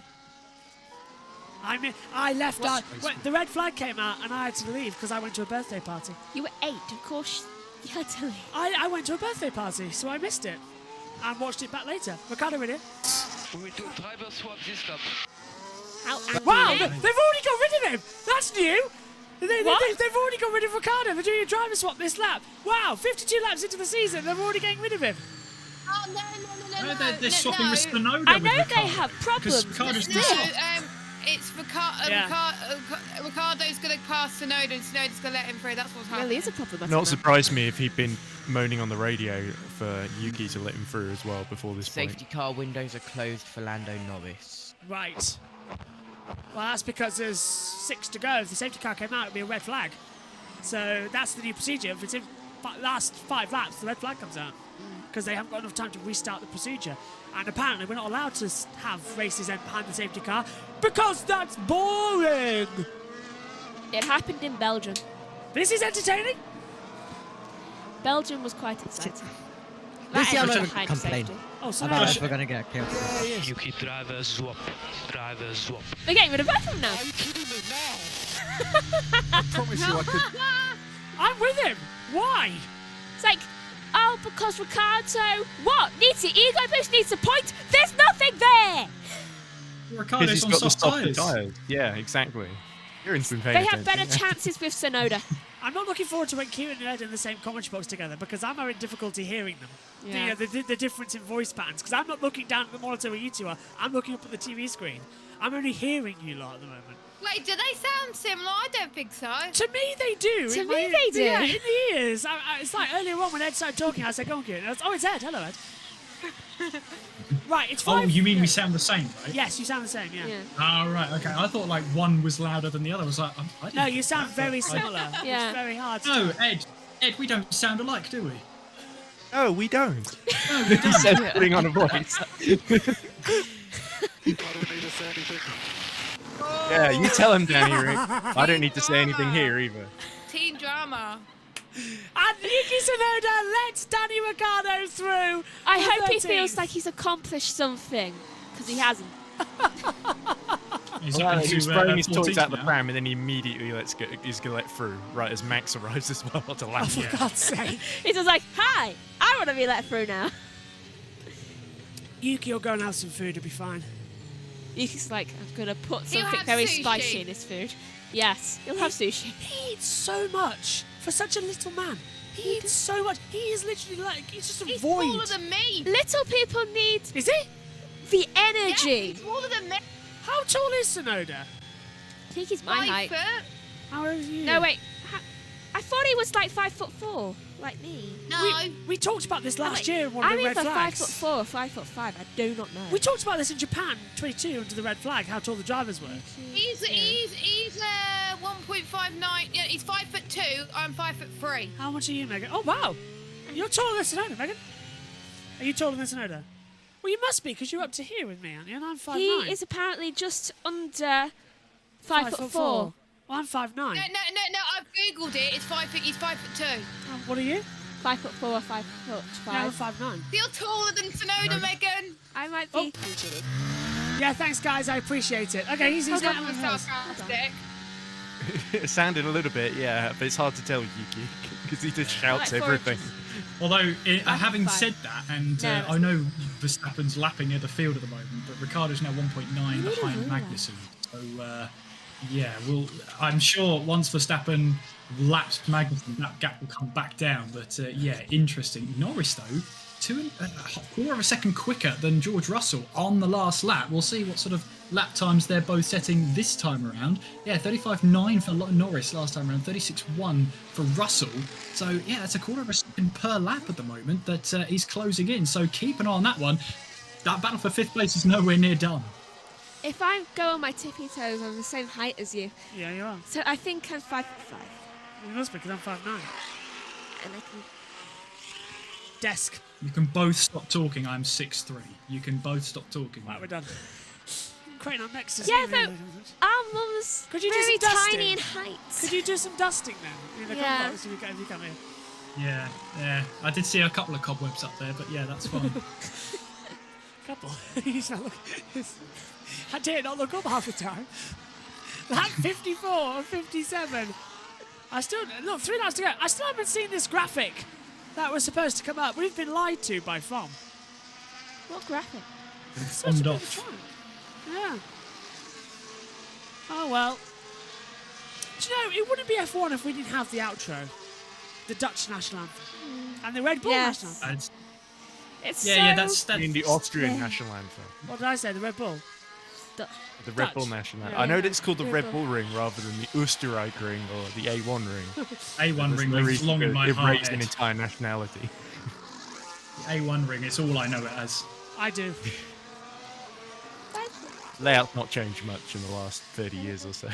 They added a chicane for MotoGP. I know that much. And it's rubbish. So Listen to the radio. Possible. Loud and clear, Yuki. Just do your best. Then why don't you pass him? You've got a He point, just let though. him through, so. It's a race. It's not they? trading places. It's called a race. Pass him if he's slow. If he's not good enough for the job, pass him. Have they made Yuki's radio loud on purpose Yeah. so it sounds like he's always raging? Yeah. I must admit, the He radio's just has this the mic very close to his mouth. Megan That's has the way they've right set now. it up. What? Your mic's unusually close to you today. Yes. Yes, it is. You've also started standing up. I need some exercise to it. Ah, fine. 2 laps to go in the... Well, what do you want to call it? The meh. The Verstappen Grand Prix. it's 2023 all over again. No, I'm kidding. No, Verstappen. I mean, look, guys, let's take nothing away from Verstappen. He's been a professional. He got pole by a quarter of a second, and I thought myself, the field's going to be so much close this year. And then, as I predicted myself, Verstappen will pull out a quarter of a second or 3/4 of a second every single lap because he's Max Verstappen. That's what he does. This is what he does. Max Verstappen is probably one of the best drivers on the grid right now. It was always going to be this way.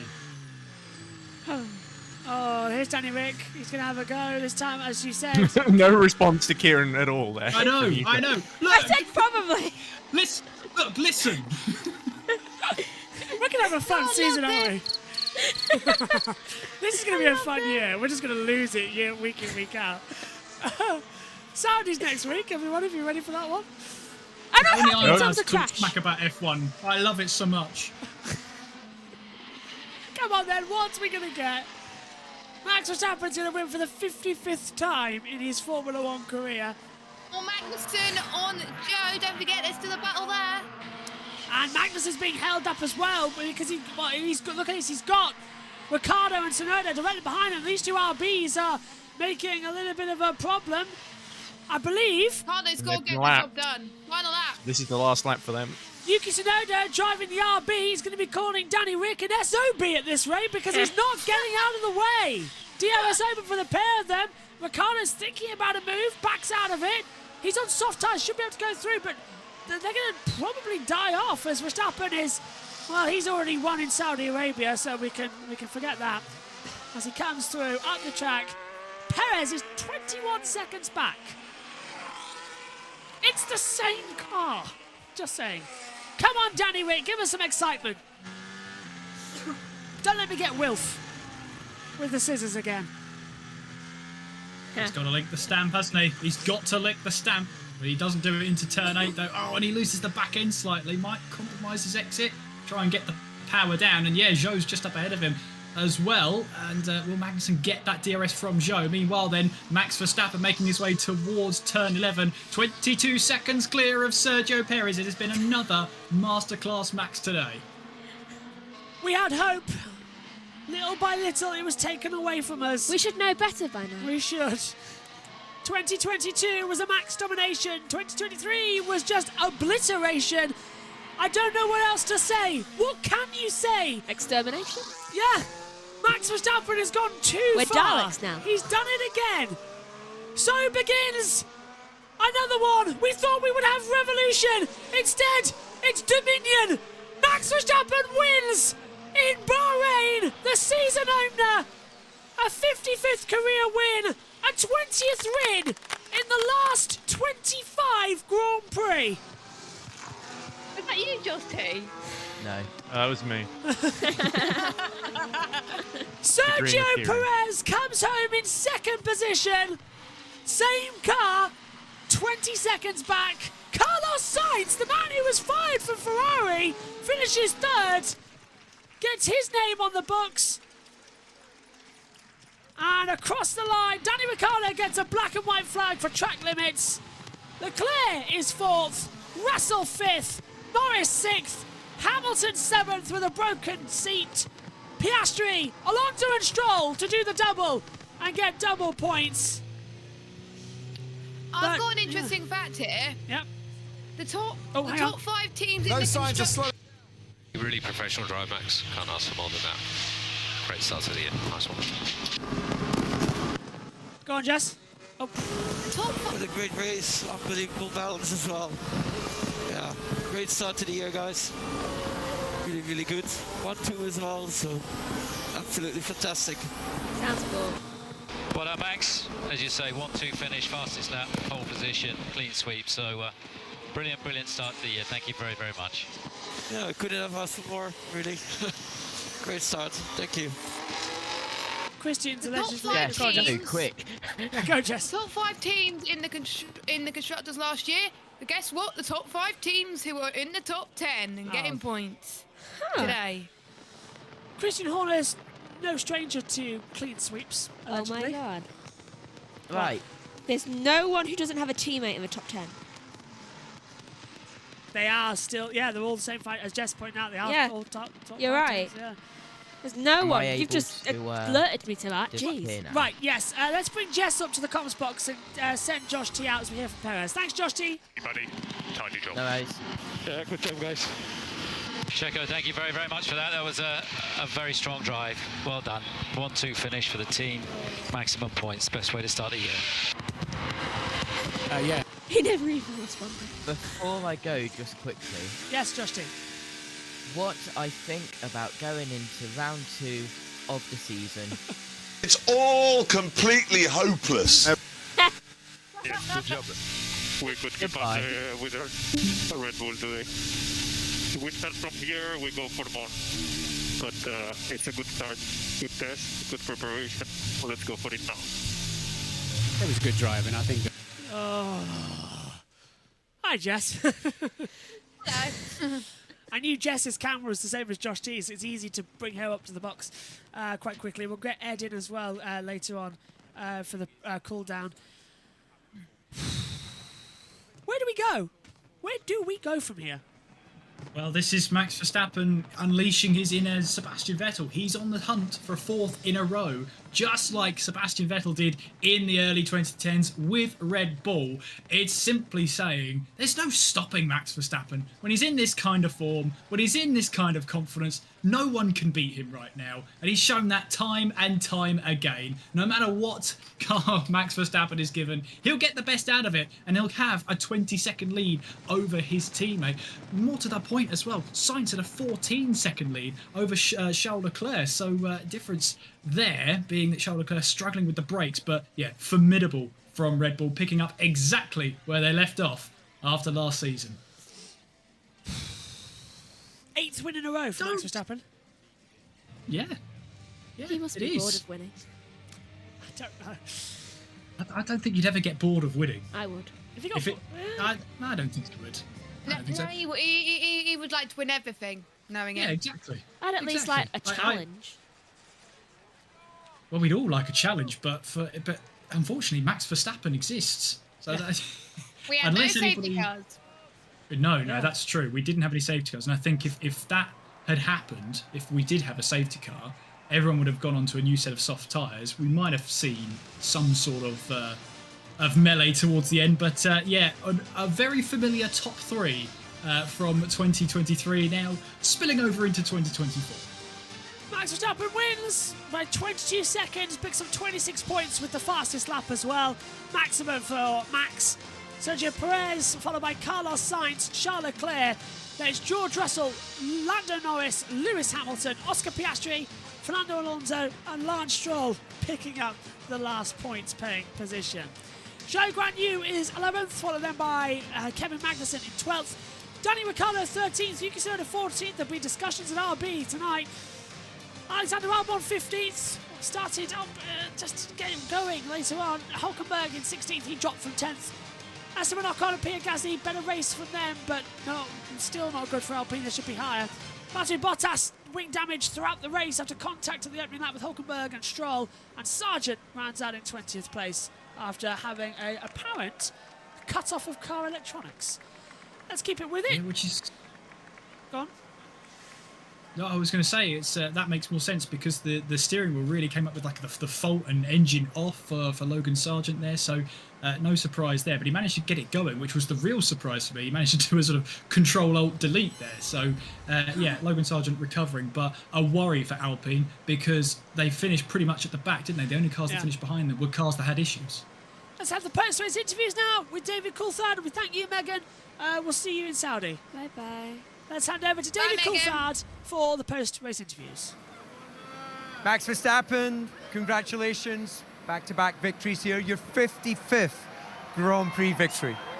Yeah, unbelievable. I think today went even better than expected. I think the car was really nice to drive on every compound. I think we had a lot of pace. And yeah, it was just super enjoyable to drive today. We really stayed out of trouble. And yeah, great start to the year. I mean, it couldn't have been better. No, absolute clean sweep. You led every lap. Fastest lap by a sizable margin. It looked like playtime for you out there. Yeah, it was a lot of fun. I felt really good in the car, and yeah, it's always very special to have these kind of days because they don't happen that often. You know, that it just all goes perfect, and yeah, you are just one with the car, and everything just feels great. You had to be quite defensive into the first corner. We can always expect that here, but thereafter, no issues.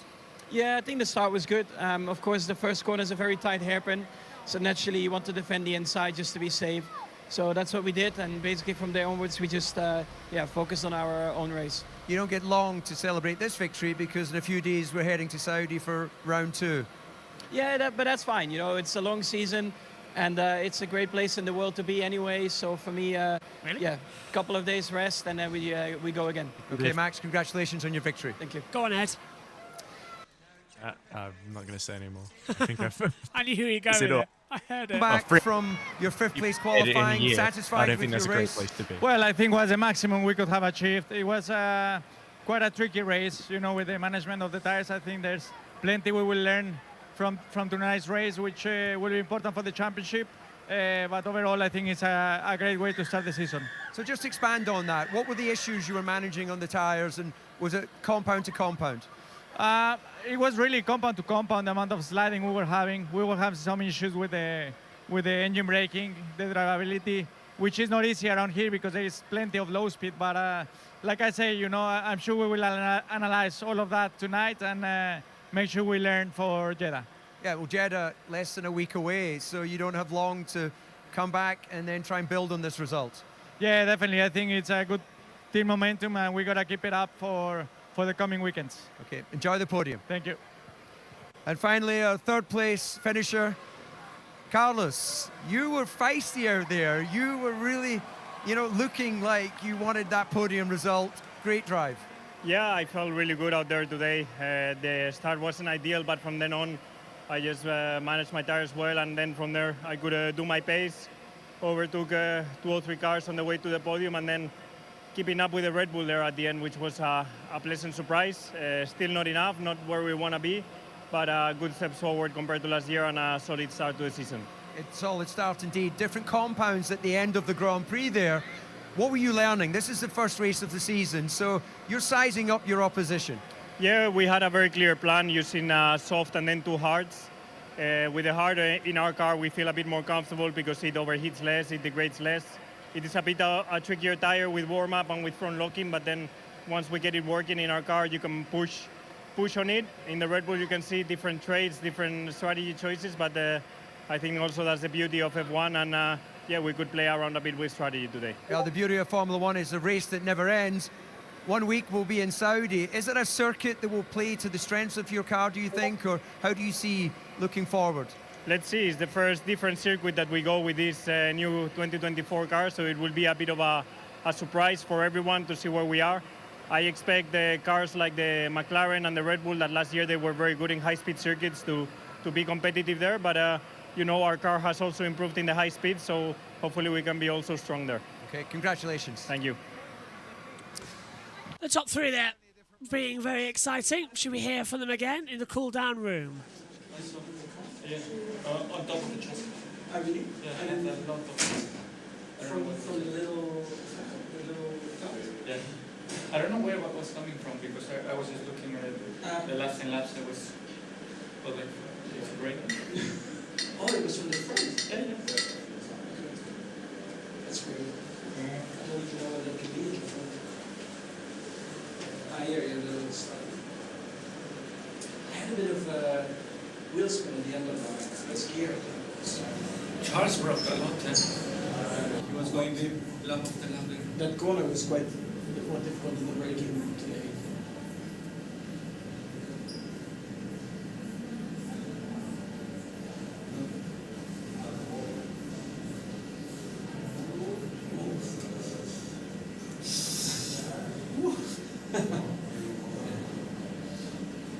This one was good, this one. Yeah. What's up? Oh, here's Carlos. Oh, good? Yeah. You? Not a bad race, right? Yeah. Few battles? Yeah.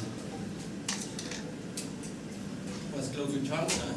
He had to pass him 2 times? Yeah. Ah, because he sit out earlier. Longer, yeah. He's really orange. I've just been reading the YouTube chats. Thank you guys, it's quite funny. Yeah, I've just been reading the YouTube chat with that little gap there. Characters by Megan as well. At least during the Lewis era, we were still interesting. We didn't know always who was going to win. Anyone remember Gasly and Perez being likely winners during that era? They were as well. And Upright Fossil says as well, these kind of races make for conspiracy theories. George says, feel bad for Josh who has to try and get us excited for this race when he knows it'll be boring as well. The team helped massively to have fun with that. And Upright Fossil says, it's boring, that's why I do my paperwork and wait for Josh to give me the heads up to look at the TV. And thank you all at JBM, as usual, you're the best, never disappointers at Upright Fossil. Thanks for joining us across it, and I think I've missed working with the team, and we're back in full swing. What the hell is this? Okay, 3rd place new TV graphic. What on earth is this? Oh, that's meme potential, isn't it? Yeah. Oh, that's meme potential. That just wide angle of science, you're going to see that all over And Twitter. now in 2nd place, it's Sergio Perez. What the hell is this? Another one. This is ridiculous. Can we just see him There's come some on art to the podium? student go crazy with these, Yeah. isn't they? They've given up. Some media studies there. Max has just walked on. Right, get ready, everybody. Same as... Oh, never mind. 1st place, Max Verstappen. What a surprise. You know how it goes, everyone. Sing along. And in 1st place, Max Verstappen. It's funny how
Is it really an F1 weekend without those two national anthems? They're ingrained in everybody's heads now. But I have to say as well, it was a good race for Sergio Perez. We know he had a tough 2023.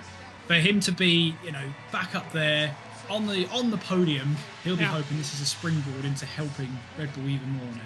He's driving for a seat, absolutely 110%. Max Verstappen, who gets the winner's medal. He has all but 3 of them.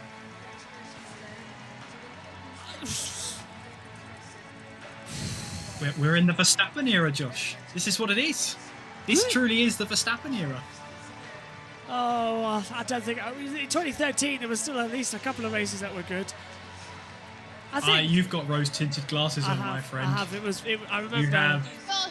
Josh, don't lose hope at the first race. Come on, there's 23 more races. There could be some weird things that happen. Yeah.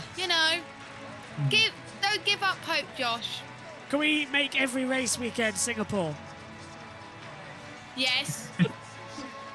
I think that would get rather boring, but yeah. Round 24 at we'll Singapore. Figure it out eventually. Yeah. Can we have every race where they're all close, please, as well? What you're describing is Formula E, Jess. It's champagne time! Well, same old. Status quo in Formula 1. Max Verstappen, Sergio Perez, 1-2. Red Bull dominating. I think we've gone beyond it. 2022 was an evolution. 2023 was the revolution. 2024, it's dominion over all. Red Bull are here. The party continues. And we're along for the ride, whether you love it or hate it. No one can deny Max Verstappen, unquestioned now, one of the greatest in Formula 1 to keep this going. Well, let's confirm to you the full results as well as the driver standings, how everything looks leaving this race as well.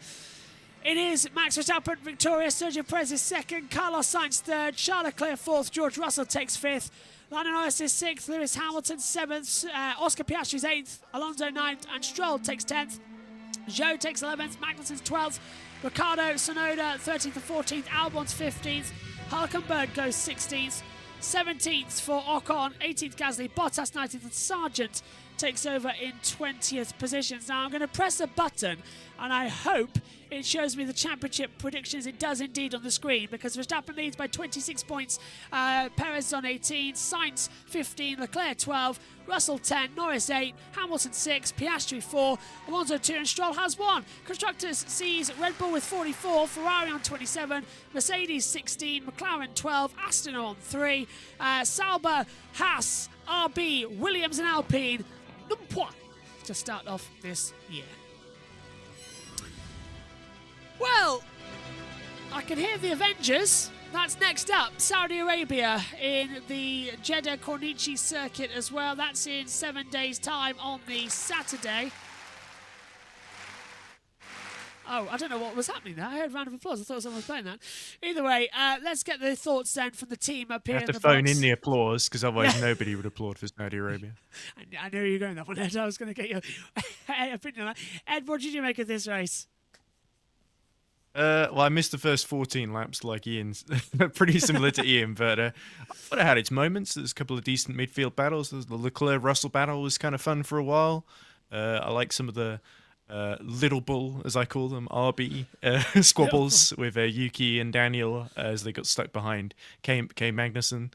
So yeah, I think there were a couple of nice little moments further back, but up front, Max, and as Kieran rightly said, you didn't really put a foot wrong. Qualified superbly. Raced superbly, managed your tyres brilliantly, and then you got Sergio Perez, who didn't qualify as well, but was at least able to clear Sainz in the rest of the field pretty comfortably, it must be said. Was it 3 or 4 seconds to Carlos Sainz in the end? So I think Perez probably needed that one. And hopefully rest of the season, there's a few more ups and downs, but it's difficult to see Red Bull being knocked from that top spot. Unless, there's all this off-track stuff with all the unlikable people that run Red Bull, you know, Jos Verstappen, who didn't seem at all thrilled by his son's domination when they cut to him. Christian Horner, who was clutching Jerry Halliwell like she was a life raft, which I think pretty much sums up that Spotted relationship. And then you've got the Thai owners who are sort of staring at Christian awkwardly. So yeah, hopefully that saga is resolved one way or another. But I don't think we're probably going to see Christian Horner go anywhere anytime soon, even if some of the texts do not exactly paint him in the best light as a boss to work for. But there we go. Anyway, yeah, I think I've seen worse season openers at Bahrain, that's for sure. Omi, what about you? Not exactly the Ferrari domination we were hoping for, but Sainz on the podium. I know you like Leclerc more, but Sainz podium, it's good for them.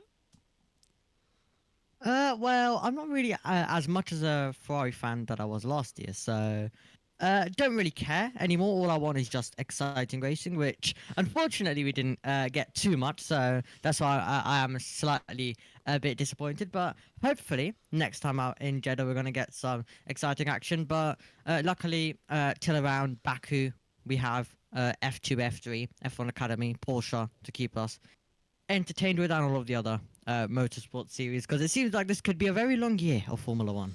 Oh, I've just put Kieran in a box. Hang on, I was just changing the camera, forgot we were on. Kieran, start with you. Hello. Start with you in the box. What did you make of the season opener? And welcome to the team. It was a baptism of fire for you as well. Tech problems and all our nutty commentaries. Oh, it was great fun. I mean, just to expand on what Ed said, there were some good battles out there if you were looking for them. And, you know, that's not necessarily the best thing to lead with, but I think it just shows you Red Bull are just picking up the mantle they left off last season. And we're coming into the first round of the season where we've had pre-season testing at this circuit. The drivers have done tens of thousands of kilometers just on this circuit alone over the last 2 weeks. When we get to Saudi Arabia next week, where we only get those limited 2 or 3 hours of practice, that's going to sort of make it more difficult. The team's going to have to hone in quicker on the setups. And when we heard Max Verstappen on the Thursday and the Friday in the practice sessions, still trying to fine-tune the car, and yes, he was getting frustrated, but Max is one of those now who is straight talking. He will tell the team what the problem is, what they need to do to get the car as good as it was today, to get cleared by 22.5 seconds from his own teammate. So I think we're just seeing here that, yes, Verstappen will get frustrated. You will get frustrated if you know the car can do it underneath you, and you just need those slight setup tweaks to get it where you need to be going. I'm just really concerned about Alpine. I mean, I know we've talked about them a lot over the weekend about how they qualified last, and let's face it, they finished in the last 2 positions where no one else had any issues. We had Bottas, of course, getting caught up at turn 1, and Sargent having that electric problem at turn 4. Realistically, this is a huge concern for Alpine. It's a case of where did they go from here, because they had a solid car that could get points on the occasion, and now they've turned into a backmarker. That's a huge concern, a huge worry. It's not going to look good, is it, if they continue their season at the back? And they were in 5th a couple of years ago in the constructors, were saying, so it's really poor from them. Jess, finally to you. You're leading the F1 Academy coverage next week in Saudi Arabia as we kick off that series. And what did you make of this race and looking forward as well? As Kieran was saying, it was great to have the battles in the midfield too, and Joe almost getting into the points there. I think he is a driver that has adapted quite well to the Sauber car, so let's see what he can do as well. The 2 Aston Martins did well with what they had, because we were expecting them to be near the slowest cars, but I think Alonso was complaining a little bit, so let's hope they can step it up to the plate next week when we are at Saudi Arabia. Sainz definitely redeeming himself. If Sainz doesn't get a seat for next year, I'll be very disappointed, because he drove like his life depends on it. He is driving for a seat in Formula One, and he's definitely proved tonight that he deserves a seat in Formula One next year in 2025. I hope a team picks him. And then, of course, we've got Max Verstappen. Complete, utter domination.